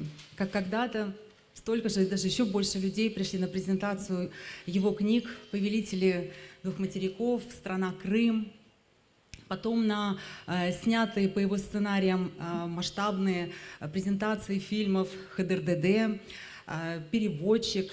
Как когда-то крымские татары с нетерпением ждали выходных, чтобы увидеть очередные серии цикла программ «Прогулки по Крыму» с Алексой Говоронским. Когда он просто с огромной любовью к этой земле, к его коренным жителям рассказывал нам о нашем мире, о нашей истории. Вы знаете, Алекса как-то по-особому чувствовал ответственность за то, чтобы возвратить нам память о себе. Он фактически положил свою жизнь ради того, чтобы по крупицам собирать знания о Крыме и передать их нам. И что немаловажно, передать их в таком интересном, захватывающем формате. Наверное, сложно не согласиться с тем, что все его творения, будь то книги, программы, фильмы, но невозможно было не досмотреть до конца. Где-то остановиться там на половине, нет, это было невозможно. Потому что он умел и чувствовал, находил такой формат, при котором бы зритель оставался с ним или читатель и обязательно ждал продолжения. И как нам рассказывала пани Гала, мы с ней достаточно много общаемся, к сожалению, после его смерти, она нам рассказала, что он этому учился, несмотря на то, что это был, по сути, гениальный человек, одаренный, но он брал уроки ораторского искусства, актерского мастерства. Он учился тому, как нужно написать сценарий к фильму, чтобы он тоже увлекал зрителя. Так он был сильно озабочен тем, чтобы его потребитель, основная его аудитория, крымские татары, они как можно больше знали о своей истории. Вообще, пани Гала, конечно, нам очень много рассказала о нем, что я думаю, что этих всех рассказов хватило бы, наверное, еще на одну книгу, настолько это был удивительный человек с удивительной жизнью. И мы, конечно, пани Галы очень ждали ее сегодня, но, к сожалению, по состоянию здоровья она не может присутствовать на этом мероприятии, но отправила нам письмо, которое я хотела бы вам зачитать. 30 апреля 1974 года ночью на стыке апреля и мая в Академгородке под Новосибирском, жителями которого были ученые и военные, родился мой сын. Ему суждено было связать свою судьбу с Крымом, Хан-Сараем, крымско-татарским народом и его историей. Такие люди рождаются редко. Положить свою жизнь и карьеру на алтарь просвещения другого народа не ради славы, денег, научных степеней способен не каждый. Многие приспосабливаются, кривят душой и помыслами, закрывают глаза на вопрание жизненных норм и правил, но выживают, как ни в чем не бывало. А такие, как Алекса, остаются верные своим идеалам, принципам, правилам человеческого бытия в любых условиях, при любых режимах, даже в смертный час. Мы жили в Эски-юрте возле Азиза Малек-Аштера. Маленьким, 4-летним мальчиком Алекса заметил вокруг много старых, крытых черепицей домов с верандами, кое-где сохранившими цветные стекла. Обратил он внимание и на Дюрбе, ближайший от нас Дюрбе Мехмеда II Герая XVI века. Поразил его и сам хан-сарай. Алекса засыпал нас вопросами: кто здесь жил? Что это за люди? В общем, пришлось все объяснить, проведя аналогию с трагической историей семьи его дедушки и семьи его бабушки. Я думаю, что основы принципиальной гражданской позиции Алексы были заложены именно тогда, в раннем детстве. Узнав о депортации крымских татар и других народов Крыма, он как-то по-взрослому задумался, а потом произнес фразу, которая запомнилась всем членам семьи. «Когда я вырасту, я сделаю так, чтобы справедливость восторжествовала». Историческая справедливость восстанавливалась и восторжествовала через его объективность, подачу информации в книгах, интервью, статьях, телепередачах. Его феномен состоит в том, что, не будучи крымским татарином, он очень рано почувствовал тот необъяснимый вкус Крыма, который доступен лишь коренным народам. Он жил, писал и творил внутри Крыма, среди крымско-татарского народа. Общаясь десятилетиями с крымскими татарами, он прочувствовал народ так, как никто, пишущий о них откуда-то издалека. Чтобы узнать, чем живет народ, нужно жить его жизнью. Алекса общался со стариками, встречался с молодежью, изучил традиции, обычаи, язык, литературу и музыку. Очень любил кофейные традиции и блюда крымско-татарской кухни. Ну а историю народа знал, наверное, получше самих крымских татар. Все им созданное шло только от его сердца и души. И он надеялся найти отклик в ваших сердцах и душах. Я вспоминаю его первую масштабную презентацию первого тома «Повелителей двух материков» в 2007 году в Крымско-татарском театре в Симферополе. Зал был полон. Какая-то торжественная атмосфера царила в нем. Было много речей, цветов, пожеланий. Издатели книг, приехавшие на презентацию, были поражены реакцией присутствующих. Плакала главный редактор книги. Такого она не видела за все годы работы. Она не думала, что крымские татары такие. Но никто и не догадывался, какой ценой была написана эта книга. Алекса только вернулся после тяжелейшего и длительного лечения, которое, как он надеялся, продлит его жизнь. Но реакция зала на него как автора так воодушевила Алексу, дала такой мощный заряд на дальнейшую творческую жизнь, что он сразу стал работать над вторым томом. Он почувствовал именно свою аудиторию, то есть для кого и что писать. Почувствовал, что такое быть востребованным как автор. И было ему тогда 33 года. После выхода книги он стал необыкновенно популярным. Потом вышли «Страна Крым» и его прогулки по Крыму, фильмы по его сценариям. Мне кажется, что на книжной полке почти в каждой крымско-татарской семье стоят повелители двух материков. Это были годы надежд и крымских татар, и Алексы. Алекса очень любил весну, когда пробуждалась природа, когда все расцветало. Это давало ему надежду, что если дожил до очередной весны, то, может быть, доживет и до следующей. Каждая прожитая им весна наполняла его такой радостью, какую не испытывает человек, не познавший цены каждого года, данного как величайший подарок. Его жизнь – это исключение из правил и вопреки законам медицины. Все многочисленные его испытания на прочность, по иронии судьбы, происходили именно весной. Название фильма Алекса, снятого им в 2014 году, в год 70-летия депортации крымских татар, «Украденная весна», можно соотнести с его жизнью. Это были украденные у Алексы весны. Первая онкология, операция на сердце, диабет, 2 клинические смерти, 2-я онкология. А между ними другие болезни, долгое и изнурительное лечение. Держался он только благодаря железной воле, силе духа и огромному жизнелюбию. Вот такую непростую жизнь пришлось прожить моему сыну. Но он научился жить и таким постоянно чувствовать дыхание смерти за плечом. Писал, лежа в больницах, изучал языки и первоисточники перерывами между химиями и облучениями. Фильмы снимал на пределе физических сил.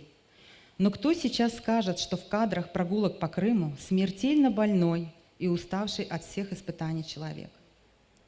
А ведь мы помним одухотворенного, с горящими глазами этого светлого и умного человека, который увлеченно призывает полюбить и открыть для себя Крым, этот мир в миниатюре. Он спешил жить, жил наперекор медицинским прогнозам, шутил, что на небесах ему уже давно ставят прогулы. Но судьба приготовила ему и исторические сюрпризы, когда колесо истории прокатилось именно по нему. Все эти события пропускал через сердце и переживал все настолько остро, что это явилось своего рода детонатором. Организм, уставший от всех испытаний, уже не мог сопротивляться страшной болезни, и он погас, как звезда на небосклоне. Алекса всегда говорил, что жить будет лишь тот народ, который говорит на родном языке и стоит на родной земле, и у которого жива память о прошлом.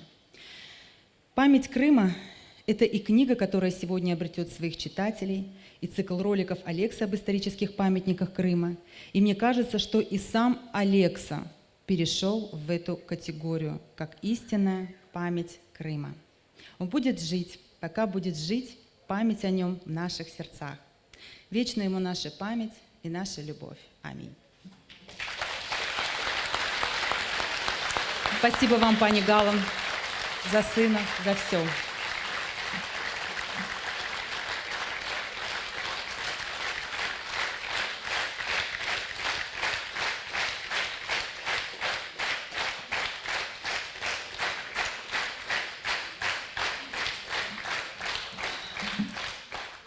Самой большой благодарностью Алексе за все, что он сделал для нашего народа, это, наверное, то, что мы продолжаем его дело. И сегодня один из таких дней, когда вышла его книга. И мне бы хотелось сегодня представить вам очень маленькую, но усердную команду, которая поработала вместе с Алексой над этой книгой. Лилия Ханум Буджурова занималась не только редакторской работой, но и, как вы поняли, еще и исследовательской работой, потому что книга наполнена огромным количеством иллюстративного материала. Но дело в том, что Алекса в своих архивах огромное количество иллюстраций практически не подписывал, потому что он их и так знал. А нам нужно было соотнести, что эта фотография или эта иллюстрация, она соответствует вот этому памятнику истории. И Лилия Ханум кропотливых несколько месяцев занималась вот такой вот усердной работой. Еще бы мне хотелось представить Маргариту Ханум Козлову, нашего друга, которая уже не первый раз выпустила с нами книгу, которая занималась дизайном и версткой. Приглашаю вас.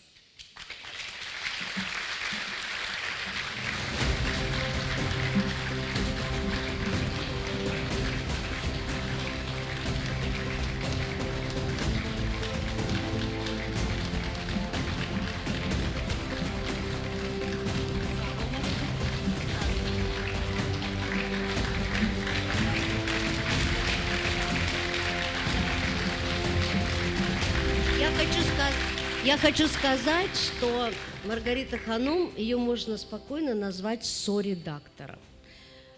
Это на редкость умный дизайнер, которая производит совершенно умный дизайн. Если бы не она, книга бы не была такой полной. Не только такой красивой, но и такой полной. Çok sağ olun, спасибо. Два слова. Большое спасибо. Если честно, мне было очень интересно работать с талантливыми людьми. Вы знаете, я хочу сказать, конечно, красота иллюстративного материала, она, вы же держите в руках эту книгу, да, вам интересно ее листать, вы видите то, что вы видите. Но, если честно, это талант Лилии Ханум. Это она мне... Нет, это вот... Поверьте, это правда, это мои просто руки, а ее талант, это она мне вселила эту мысль, эти слова об этом человеке, это вот, что-то такое. Знаете, мы вот когда работали, мурашки по телу бежали. И если честно, это правда было очень интересно, очень интересно. Я держала в руках я турист, я очень много хожу по Крыму, я это все видела вживую, но то, что я держала в руках, это удивительно. То, что я прочитала, я читаю, а как будто вот рядом со мной стоит этот человек и говорит своими словами. Оно ж написано, понимаете, оно написано не сухим языком, не научным, не исследовательским. Я ведь тоже ученый, я кандидат наук, например, понимаете? Но то, что я читала, это было потрясающе. Это вот как будто бы человек прямо в ухо тебе рассказывает. Супер, супер. Я очень благодарна.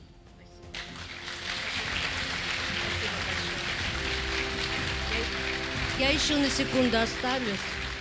Вы знаете, когда мы через довольно короткое время проводили в Бахчисарае вечер памяти Алекса Гайворонского, я потом себя ругала последними словами, Ильзар Ханум не даст соврать. Я не знаю, почему так произошло, возможно, потому что мы были потрясены всей этой утратой и посмотрели фильм, который вы сейчас еще раз посмотрите.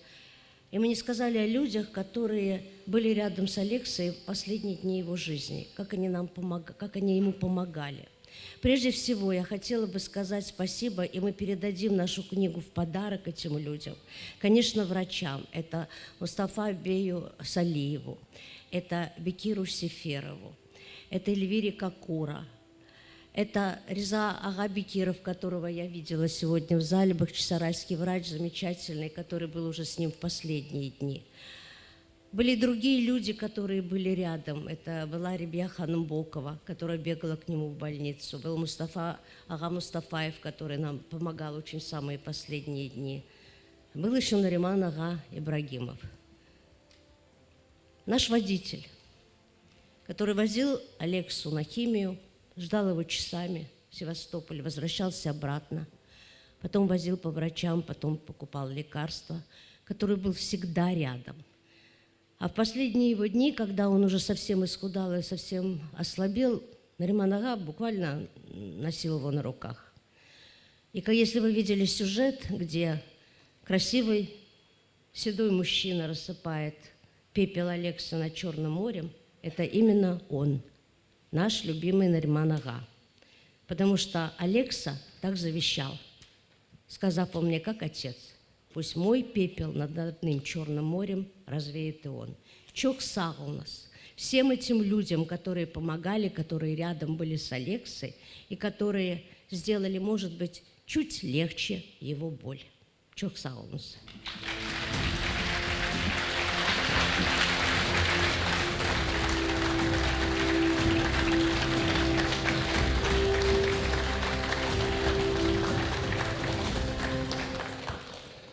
Студия Харадингес Продакшн создала и документальный фильм об Алексе Гайворонском, который был презентован несколько месяцев назад на вечере памяти историка и писателя в его родном городе Бахчисарай.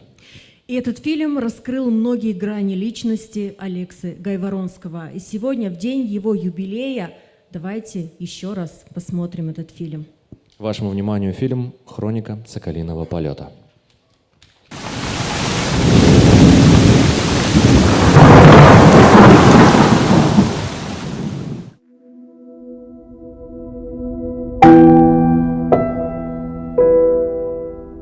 Алексу отличает выдающийся интеллект, широчайшая эрудиция, богатейшие знания по истории Крыма, редкая трудоспособность, целый ряд важных человеческих качеств – интеллигентность, приветливость, открытость и так далее.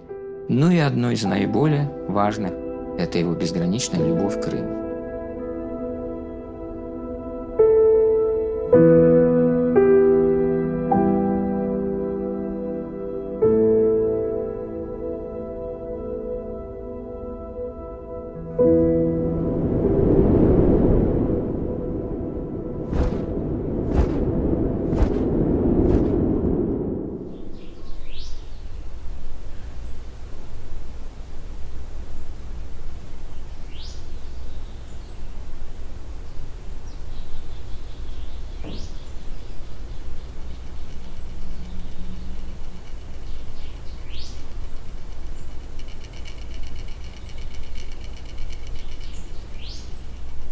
Алексей вырос практически без отца. У него был замечательный дедушка. Вот, Алексей Дмитриевич, я с ним, кстати, был хорошо знаком. Прекрасная бабушка, которую он очень любил, чтил и вообще, на самом деле, к ней очень уважительно относился. Мама у него занимает какую-то особую роль. То есть она для него очень многое. Это не просто мама, а это великолепный совершенно друг. Это собеседник. Алекса Гайворонский родился 30 апреля 1974 года в 5000 километров от Бахчисарая, неподалеку от Новосибирска. Он часто гостил у бабушки с дедушкой в Крыму, а вскоре они с мамой переехали в Бахчисарай. По ее рассказам, уже с раннего детства сын проявлял уникальные способности. Читать начал в 2,5 года. В 6 лет уже отправлял свои статьи в журнал «Юный натуралист», а став подростком, победил во всесоюзном конкурсе юных публицистов. В 1989 году, в возрасте 15 лет, Алекса впервые попадает в Соединенные Штаты Америки как победитель конкурса, о котором он услышал по радио. Нужно было написать прозу или стихотворение на политическую тему. Можно себе представить, что в масштабах Советского Союза в этом конкурсе приняло участие несколько, наверное, десятков тысяч детей, и отобрали 15 победителей, в числе которых был Алекса. Уже в молодом возрасте он доказал, что он лучший из лучших.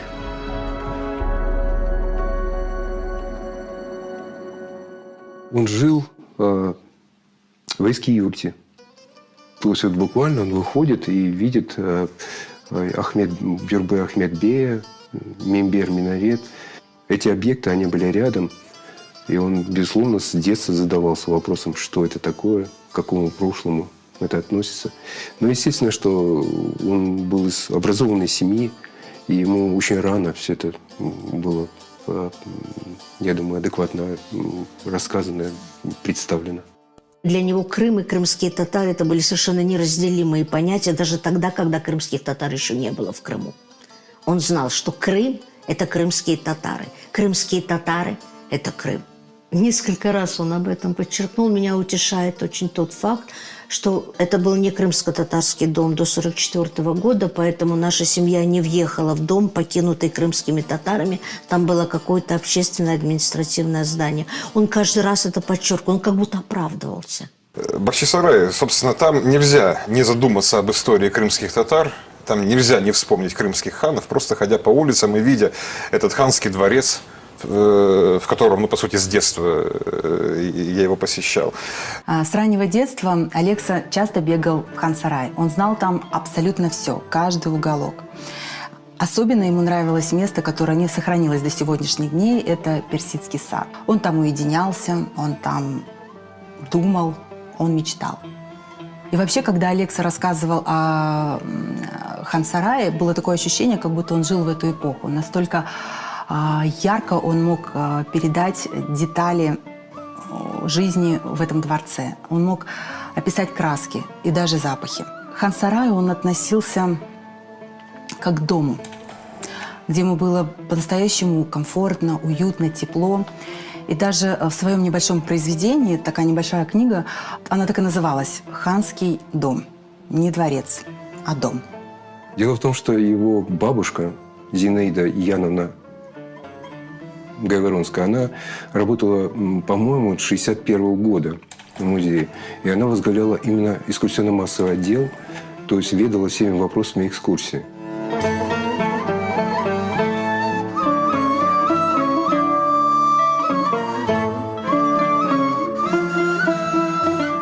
У меня особое личное отношение к этому мавзолею. Неподалеку от него, в новых кварталах, стоит мой дом. Я вырос под этими стенами и хорошо помню, что с детства меня живо интересовало, что это за удивительное здание, столь не похожее на другие. В ответ мне рассказывали о татарском хане Мухаммеде Жирном, которому приходилось ездить сразу на 6 лошадях. Но этого было мало, и рождались другие вопросы. Кто такой хан? Что за люди татары? Где они теперь? Правильные ответы на свои вопросы я смог найти лишь много позже, уже выучившись на историка.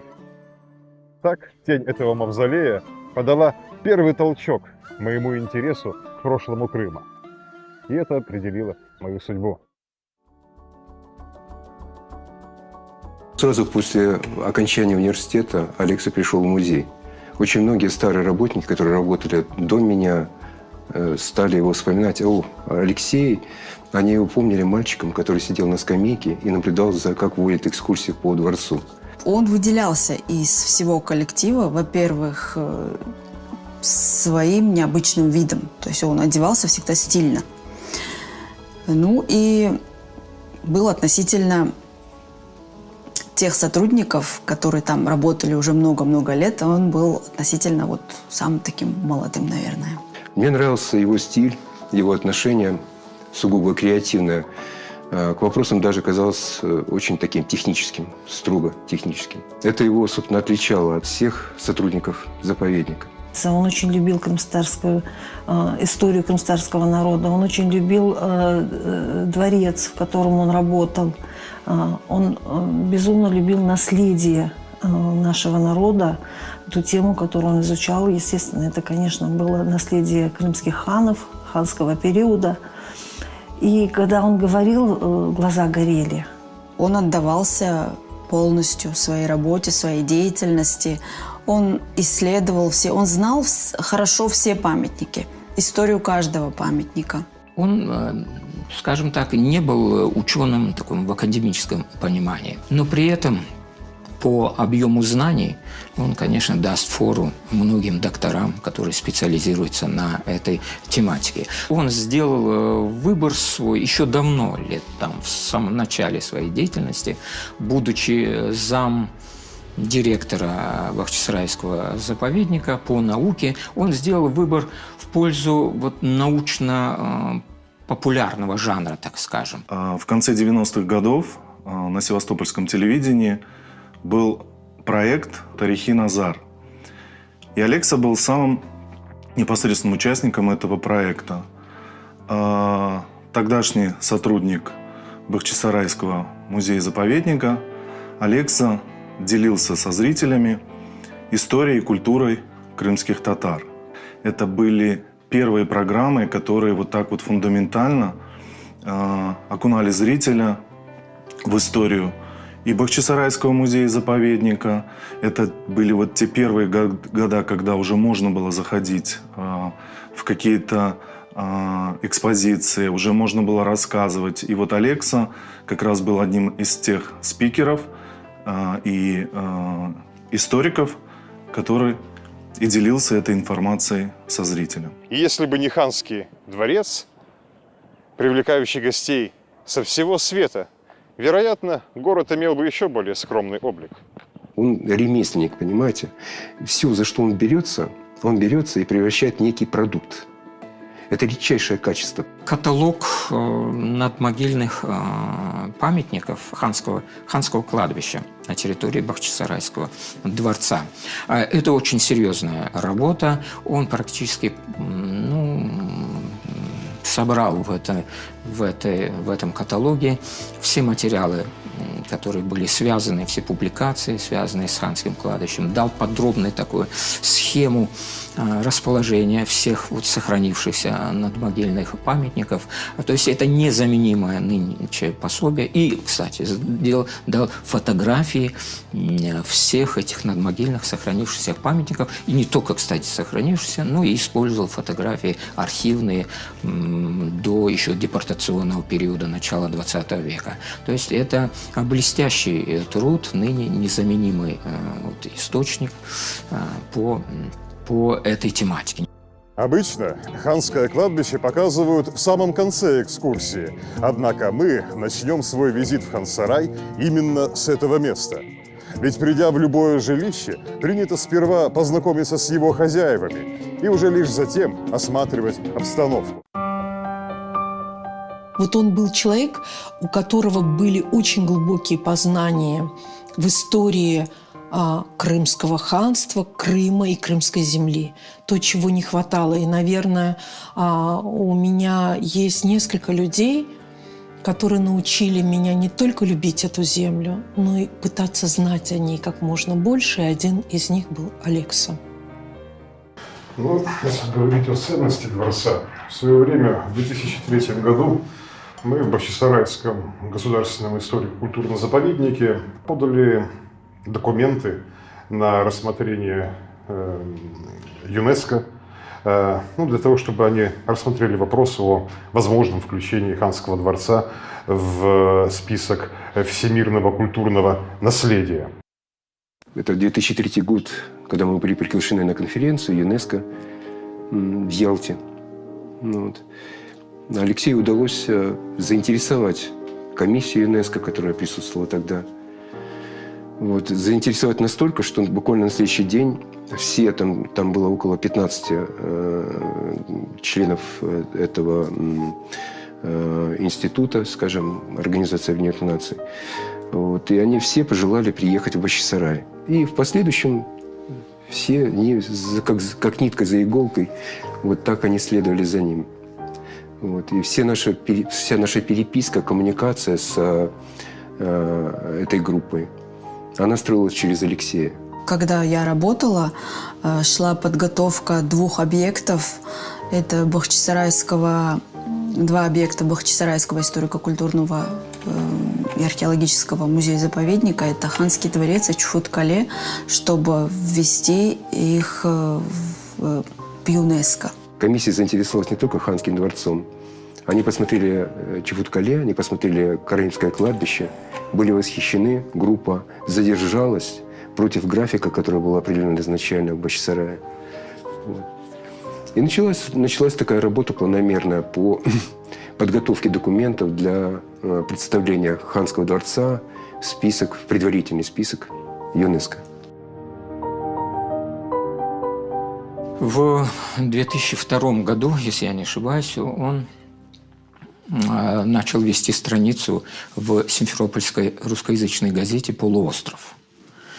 Вот. Каждую неделю публиковались его материалы объемом в одну страницу. Через неделю. Одна неделя – собственный его материал, и вторая неделя – подготовленный им материал по истории Крыма. Там западные дипломаты, путешественники, российские, русские путешественники, писавшие о Крыму. Вот эти все материалы, которые до того времени, они или же доступны были только узкому кругу специалистов, после его публикации они уже становились достоянием широкой такой читательской аудитории. Особо, можно сказать, о созвездии Гераев, этом сборнике кратких очерков о всех крымских ханов, это впервые на тот момент, собственно, она, можно сказать, единственная, да, такой сборник. На тот момент, я думаю, это своего рода такая революция была в плане знаний биографии крымских ханов. Он же ко всему подходил очень скрупулезно. Если делать, то нужно делать очень правильно, на его взгляд. Он такой перфекционист был категорический. Я думаю, это один из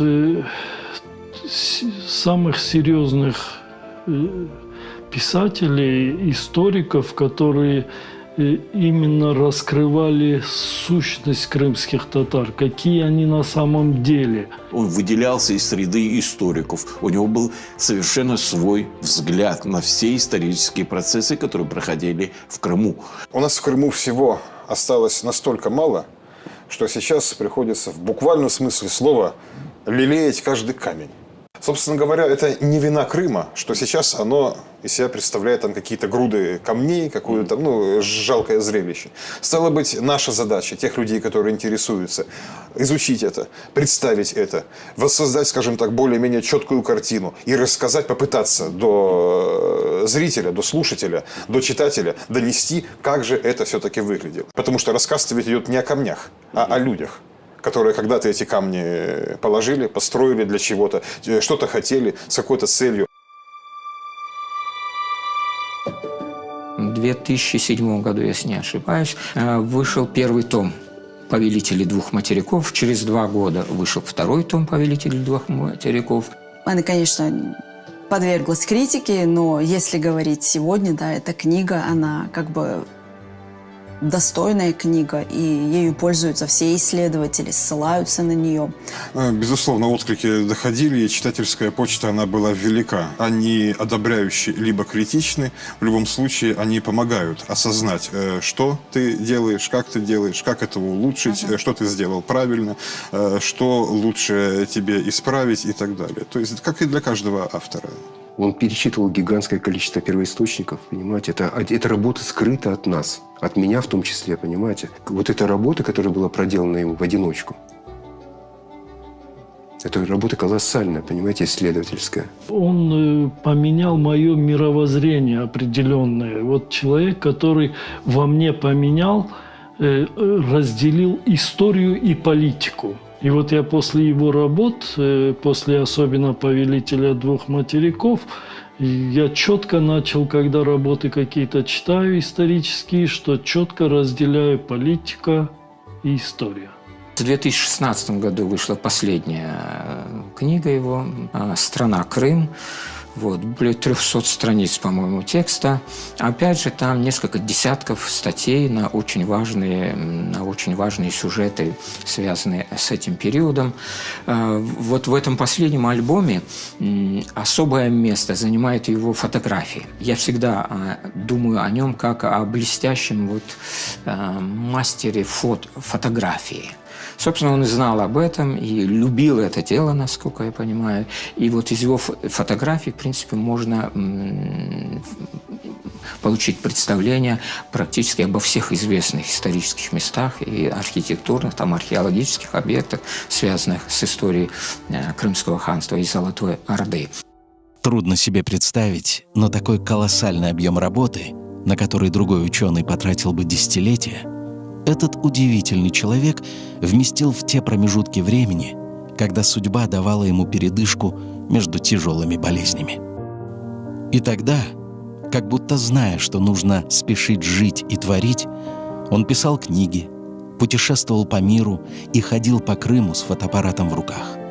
Открывал для себя новые увлечения, в которые погружался с той же страстью, с какой отдавался исторической науке. Болезни стали одолевать его достаточно рано. В 29 лет ему диагностировали рак лимфосистемы. Началась очень тяжелая борьба за жизнь. У него было 3 или 4 ремиссии, и врачи ставили очень утешительные прогнозы, но тогда им удалось его спасти. И он ложился здесь, в онкологический центр в Симферополе. Честно говоря, те процедуры, которые с ним проделали, он мне потом рассказывал, и я видел, что с ним происходит. То есть это, конечно, было очень страшно. Однажды после вот такой процедуры по химиотерапии, она длилась где-то несколько недель, вот у нас была встреча с турецкой делегацией в ресторане «Маркур». И там вдруг Алекса, будучи абсолютно лысым, у него волосы выпали, понимаете, от этого интенсивного химиотерапии. Вот. Он встал, и надо было сказать несколько приветственных слов. И Алекса стал говорить на турецком языке.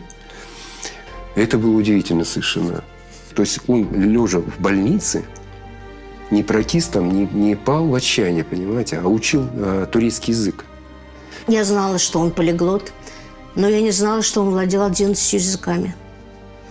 Помимо русского, украинского, крымско-татарского, он знал еще турецкий, английский, французский, немецкий, чешский, польский, латышский, шведский, я сказала, да? Еще какой-то. 11 языков. Он свободно читал и свободно писал на всех этих языках. Es handelt sich also, Herr Sekretär, um einen russischen Untertanen. Sind Sie denn nicht der Ansicht, dass es jetzt nicht die Zeit ist, Vertreter eines Staates einzuladen, der einen Krieg gegen uns führt? Мы позволяли между собой говорить при нем по-крымско-татарски, зная, что он прекрасно его знает, правда, он стеснялся на нем говорить. Я не знала, что он художник, который пишет в очень интересной, своеобразной манере. Я не знала, что он пишет стихи. Я не знала, что он увлекается музыкой ханского периода. Он обладал какой-то удивительной особенностью самообразования. Тем не менее, он мог самосовершенствоваться. И он это делал буквально всю свою жизнь. Он был очень увлекающимся человеком. Вот, к примеру, он очень любил кофе и чай. И не просто как обыватель. Он был настоящим коллекционером. У него дома просто огромная коллекция редких сортов чая и кофе. Он мог рассказать о каждом сорте, где это выращивалось, в каких условиях, в чем была ценность этого кофе, куда оно доставлялось, кто его употребляли. Это было очень интересно. Я ему рассказывал, как мы варим кофе сегодня. А он мне рассказывал, как варили кофе там 400 лет назад. И что любимый кофе у крымских ханов считался йеменский кофе, который нужно было жарить до там 2-го крека.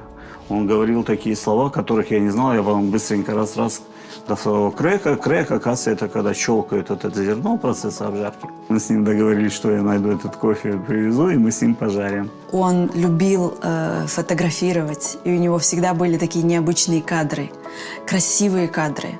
Он любил красивые места, он природу любил, закат, рассвет. Он очень любил готовить. разные блюда, но особое место занимало, конечно, приготовление пива. И он к этому относился не как такой вот ценитель вкуса, а именно с точки зрения технологии приготовления пива по старинным рецептам, которые он находил, и с оригинальными ингредиентами, которые он выписывал по интернету. И сохранилось очень много тетрадей, где он очень скрупулезно описывал каждый процесс варки, там, отмечал температуру кипения, там, когда появлялась пенка, какие оттенки вот, цвета этого пива, там, запаха и так далее. Ну, и было очень интересно слушать о том, как вот это пиво было там английских лордов, там английских шахтеров или немецких фермеров, или чешское монастырское, которое он приготовил по рецепту XIV века. Я не знала, что к пиву можно относиться как к искусству. Он выучил даже старогерманский язык для того, чтобы прочитать правильно рецепты приготовления пива. Алекса Гайворонский обладал еще одним несомненным талантом. В 2011 году, вдохновленный телевизионными проектами BBC и National Geographic, он решил, что пора рассказать миру о Крыме, и создал уникальный проект, сделавший его известным телеведущим. Крым – это целый мир в миниатюре. Он настолько многолик, что поездки в разные его концы похожи на путешествия по разным континентам. Я беру свою фотокамеру и отправляюсь в долгие прогулки по полуострову для того, чтобы самому увидеть все его исторические памятники и запечатлеть их поразительное многообразие. Приглашаю вас на прогулки по Крыму. Прогулки по Крыму с Алексой Гайворонским. Давайте вместе откроем эту землю. Это был практически проект, полностью придуманный им. Чем был хорош Алекса в этом проекте, помимо сценариста, он выступал еще и режиссером. Поначалу было с ним работать сложно, потому что он вот каждый кадр он проверял, все остальное. То есть мы просматривали каждый его стендап, то есть как все это выглядит он в кадре. Сначала первое время это все, конечно, раздражало, но потом, понимая, что вот именно он хочет, чтобы было все очень хорошо. Алекса тогда пересмотрел очень много форматов, но в итоге вот этот его образ путешественника, у которого через плечо фотоаппарат, это его брендовая шляпа, этот его кожаный пиджак, это все были собственные идеи Алексы. Самый первый выпуск мы снимали ОРХП. Мы не знали еще, как это вообще все будет выглядеть. Снимали, конечно, все подряд. Никто из прибывавших в Крым по суше не миновал этого места. Именно здесь, у ворот Крыма, мы и начинаем нашу прогулку. Одну из передач он посвятил еще одной шейской династии, суфийской Крыма, и в частности сохранившемуся мавзолею XVI века, который ныне вот располагается в Качинской долине в селе Айвовое. Его историческое название исконное – Эфендикой.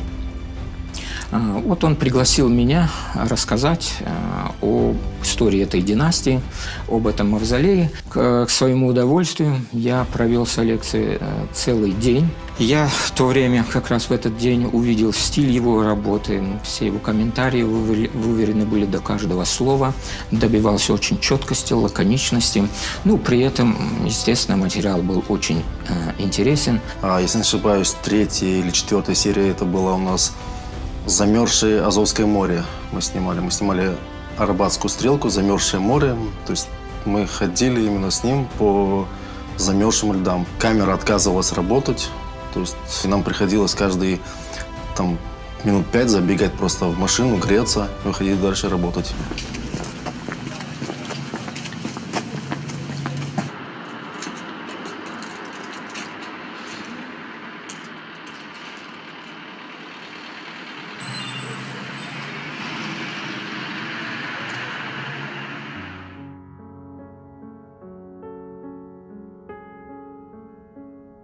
Мы сидим на Удон-базаре за низким столиком, пьем кофе, и он просит рассказать о Кизлеве. Он снимает в своей серии передач ту передачу, которая касается Кизлева, и мы разговариваем ни о чем. Он что-то говорит, Он просит снять какой-то контент наверху, на макете.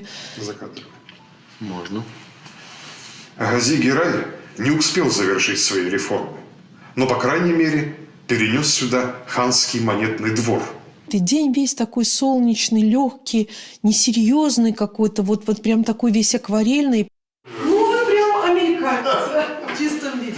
Да, у нас что? Творческий образ. Да. И теперь на белом серебре ханских монет заблистало слово «Гызлев». Потом выходит его передача о Кизлеве, где так много того, что можно почерпнуть, и как так много того, чего ты не знал. То есть, вбирая этот день, он потом вплел его очень красивую картину в рассказе об этом городе. И когда я просмотрела это видео, я поняла, что помимо историка он творец. Творец, который берет какие-то краски и рисует из них свою картину. Он поделился как-то секретом, сказал, что когда я готовился к проекту прогулки по Крыму, я хотел показать всей стране, что такое Крым. А получилось, что показал ее крымским татарам. Такие люди, как Алекса, и те передачи, которые он делал, это, конечно, это большая работа в части истории. Понимаете? Подлинная история, не вымышленные, не мифы, а именно настоящая история. Та без приукрас. Та история, которая она была. Что прежде всего я хочу показать, и для кого прежде всего я работаю. То есть, наверное, это не столько привлечение туриста, сколько, наверное, рассказ крымчанам. Это более важная, более приоритетная аудитория, потому что если люди, живущие в Крыму, вот это вот все не сохранят, не будут знать, что это такое, и не сохранят его, будут к нему относиться просто, скажем так, наплевательски, то тогда уже в перспективе никакому западному туристу сюда незачем будет ехать. Он был честным и справедливым. Он культивировал эти качества, и они проявлялись у него во всем. В работе, в отношениях и в его гражданской позиции. В 2014 году пан Алекса уехал из Крыма. Он попытался поехать в Украину, работать в одном из львовских музеев. У него там тоже не сложилось из-за того, что он сказал, что снимать квартиру и жить на те деньги, которые получает сотрудник музея, было невозможно. А он еще тогда подружился с девушкой, с которой они хотели создать семью. Из-за болезней он многое что не успел и не смог сделать. Наверное, самое главное – это создать семью. Хотя очень хотел. Он никогда не говорил о своей личной жизни. Никогда не говорил о своих личных проблемах. Его очень беспокоила судьба Крыма и будущее Крыма. Алекса Гайворонский вернулся в Крым и продолжил работу. И вновь удивил новой гранью своей личности. Болезни не позволяли ему путешествовать так, как раньше, но они не смогли отнять у него способность путешествовать во времени. Так он стал автором нескольких фильмов. И первый из них, снятый в 2015 году студией Караденс Продакшн, фильм «Кто такие крымские татары?». Затем последовали и другие работы. Сценарий первого художественного фильма «Сказки для детей» сценарист Алекса Гайворонский. Фильм «Переводчик» об Исмаиле Гаспринском, перо Гайворонского. Фильм о Бекире Чубанзаде, сценарист Гайворонский. Даже лишенный всего, даже у края могилы, поэт все еще располагал самой последней свободой, что осталось у него. Вспомнить о том, что он джигит, и встретить смерть, как джигит.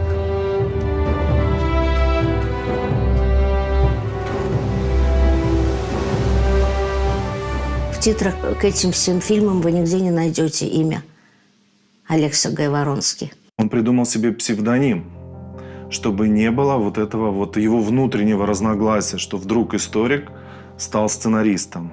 Этот псевдоним Алекса взял себе, и этот псевдоним носил имя Азиз Искиюртлы.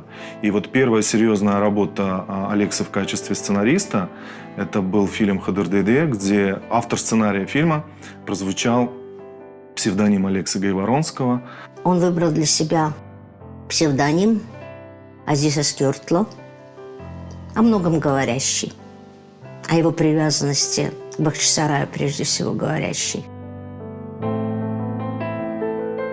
Это вот еще удивительна его способность одухотворить историю, наполнить ее персонажами, характерами, атмосферой, настроениями. И вот это великолепным образом он сделал в сказке «Хадырдыйде», показав нам ту эпоху во всей ее чистоте, неприкосновенности, рассказав нам, крымским татарам, какими были наши предки.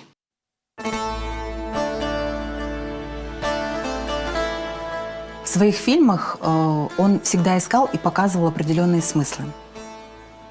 В его фильмах всегда присутствует очень глубокая причинно-следственная связь.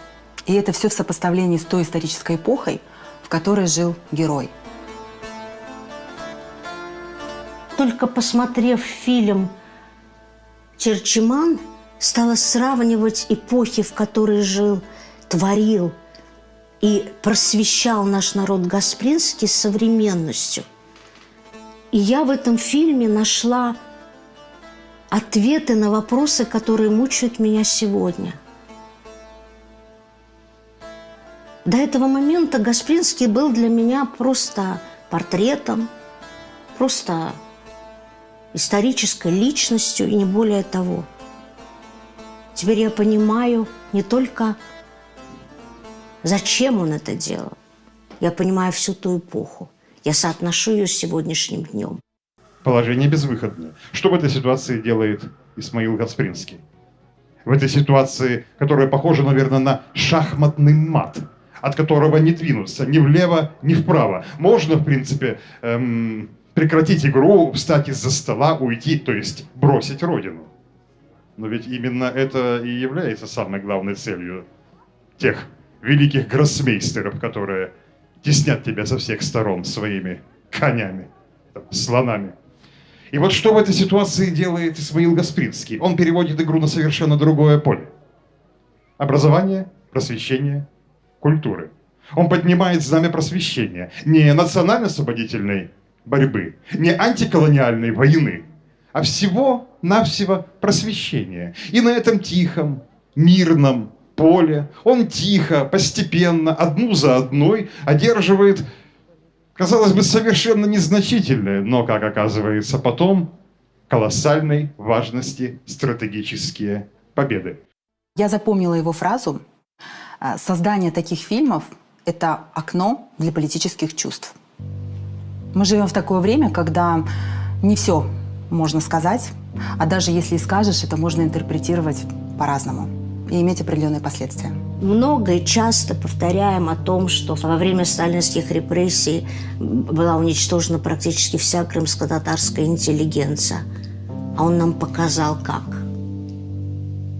Он нам показал не только вот такой героический, что ли, образ, но человека, который прошел через этот ад.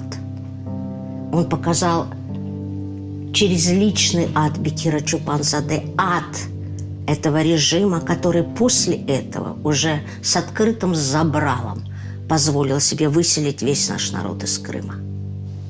К написанию сценариев он подходил с особой педантичностью. Он только несколько месяцев изучал первоисточники. Ошибок быть не должно. Он очень внимательно изучал самого героя. Он пытался его понять, он пытался стать его другом. Усложнялось это еще и тем, что мы снимали документально-художественные фильмы с реконструкцией исторической эпохи.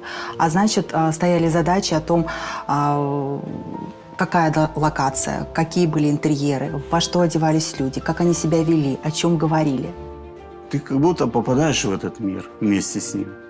Мы вам для фильма, когда искали, чем вооружить, так сказать, наших посетителей КВХН Бахчисарая при съемках фильма Госпринского, мы не нашли ни одной адекватной настоящей крымской трубки, которые могли бы. И нам приходилось... и нам пришлось...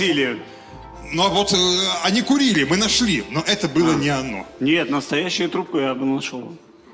Трубку. К ней нужен еще чубук из этого, из жасмина и так далее. Но болезни не отступали. Они следовали за ним по пятам, лишая в буквальном смысле слова возможности дышать полной грудью. Судьба как будто испытывала Алексу Гайворонского на прочность, наказывала его за то, сколько ему было дано талантов. 5 лет назад его здоровье снова ухудшилось. На этот раз были проблемы с сердцем. И тогда ему сделали операцию по замене клапанов и шунтирования. В нем стал проскальзывать, вербально проскальзывать такой какой-то элемент фатализма. Он как-то нет-нет, и даже полушутя говорил, мне недолго осталось. В апреле этого года я увидела Алексу очень изменившимся. Он сильно похудел, у него был нездоровый цвет лица, и мы поняли, что он серьезно болен. Исследования показали, что у него рак легких. И вот тогда начался этот последний его путь.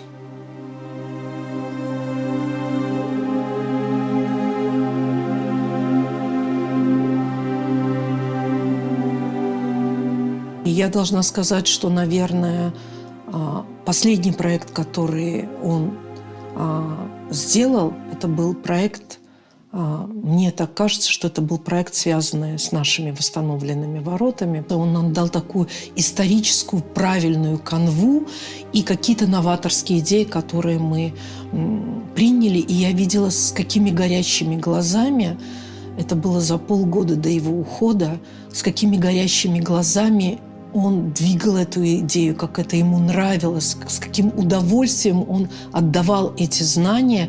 Я помню один из дней, а он же очень серьезно был болен и уже был очень исхудавший. Мы проговорили все вместе в нашей дружеской компании целый день. И опять это было огромное наслаждение слушать его. Его анализ событий, его человеческое отношение к этим событиям. Было ощущение, что все, сейчас он встанет, несмотря на то, что он уже очень похудевший, оденет свой пиджак, которым он снимал, даже такую курточку, да, в стиле National Geographic, оденет свою фирменную шляпу, повесит на шею фотоаппарат и поедет по Крыму снимать и рассказывать нам про нашу родину. У нас было много с ним планов, мы обсуждали различные проекты. Это и новый цикл программ о крымских ханах с реконструкцией тех исторических эпох, в которых они жили. Это и программа о путешествиях по следам путешественника Эвлия Челеби. И очень хотели создать фильм о государственности крымских татар.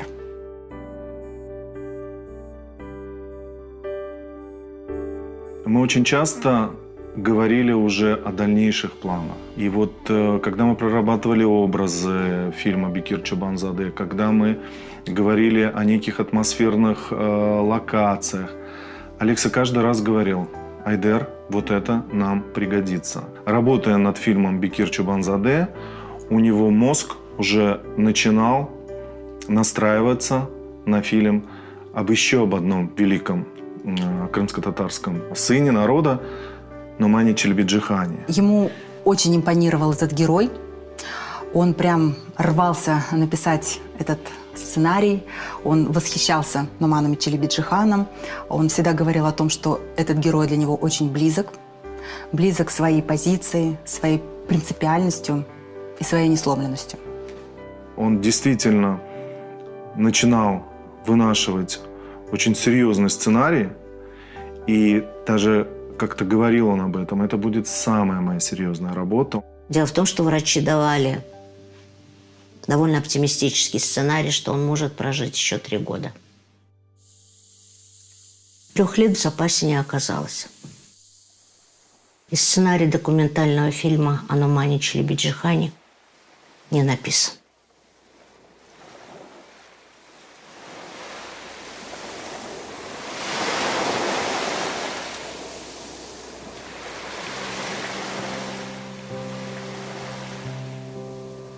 Алексы Гайворонского не стало 27 сентября 2023 года.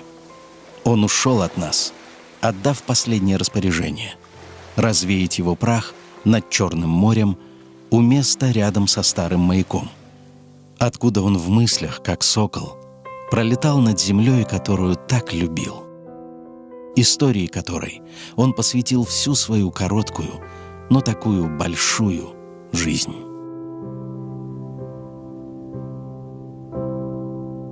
Я думаю, что он совершенно внес такой вот прям фундаментальный вклад вот в этот перечень знакомств с нашей историей. И это было очень важно, потому что его читали, его мысли подхватывали, его знания впитывали. Вот Алекса Гайворонский, наверное, это один из подарков нашему народу,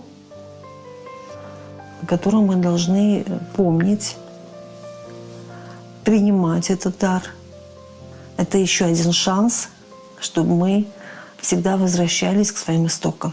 Мы очень благодарны этому человеку, блестящему писателю, блестящему рассказчику, ученому и человеку, безумно любившего Крым. Это большая потеря. Потому что такие люди, как Алекса, они не часто рождаются. Это большие труженики. Он любил свою родину, любил свой город, знал все об этом.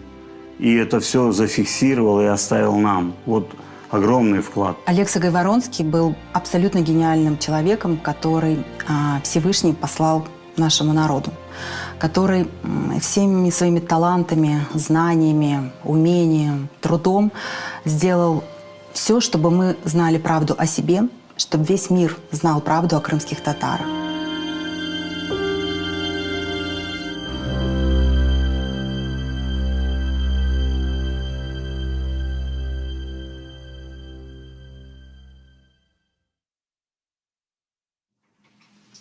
От нас ушел целый мир. Мы будем еще открывать новые точки, новые страницы, новые нотки, новые мазки, кисти этого мира, который ушел вместе с Гайворонским.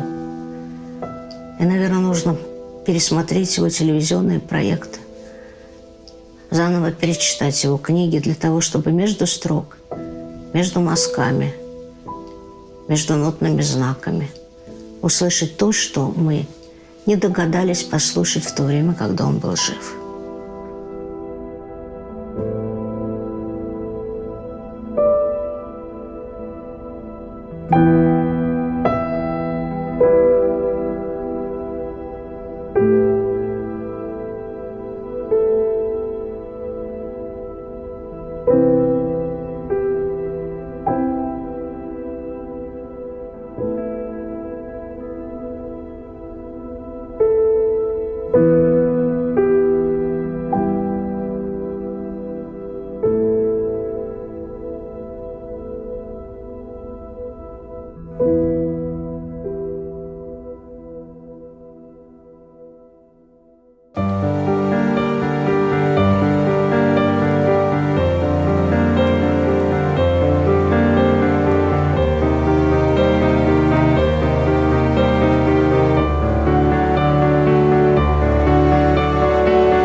Сегодня, 30 апреля 2024 года, могло бы исполниться 50 лет выдающемуся историку, писателю и сценаристу Алексе Гайворонскому.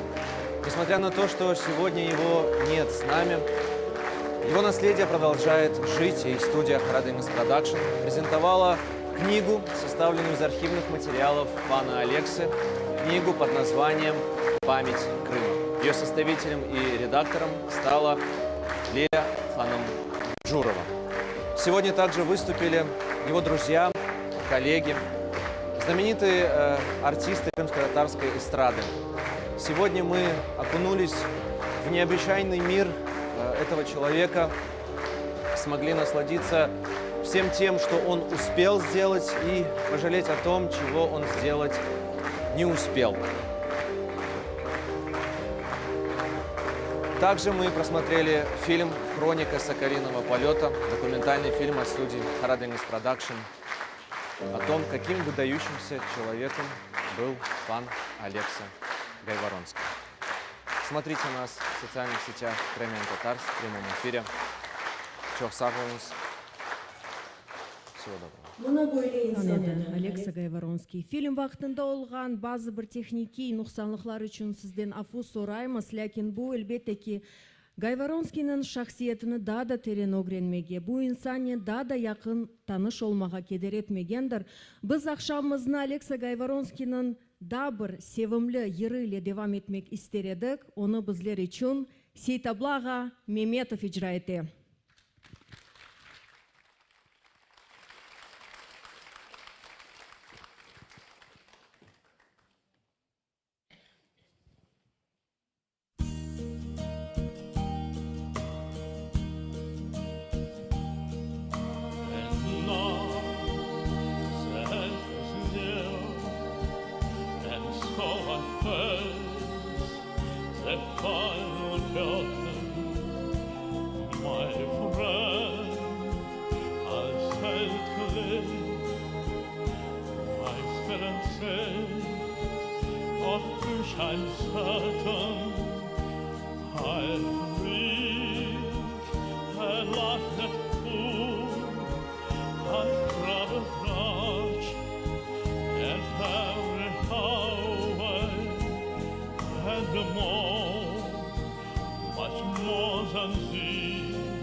Oh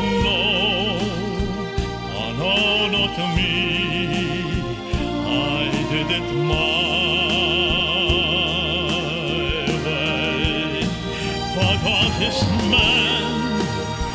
What has it got? If not himself, then he has not to say the sins he truly feels, and not as those on foot knees. The record shows I took the blows and did it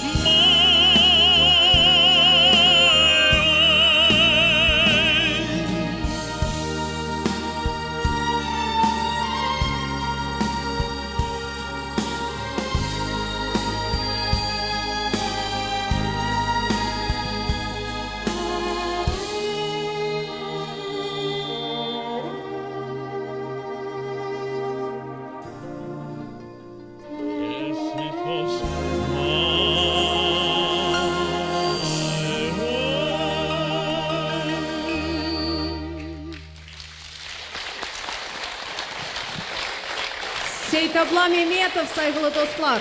Спасибо. Сау болыңыз, Сейтаблаға, сесіңізге саулық.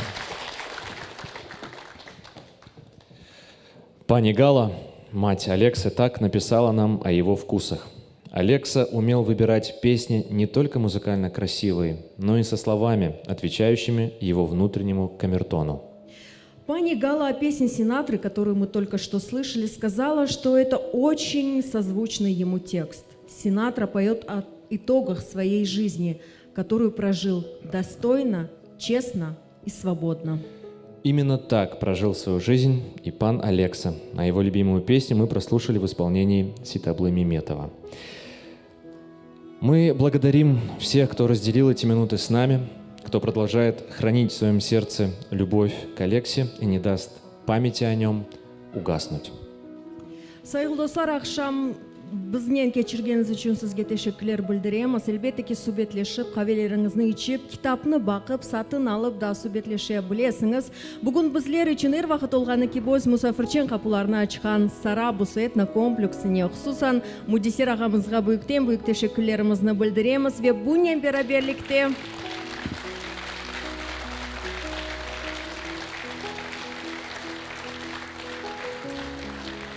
Әлбетте ки бұнен берабелікте бүгін біздернен берабелікте жанлы сейреткен QTV YouTube каналында сейреткен сержілерімізге де тешекілеріні білдіреміз. Көрішкенше, хайырлы ақшамлар.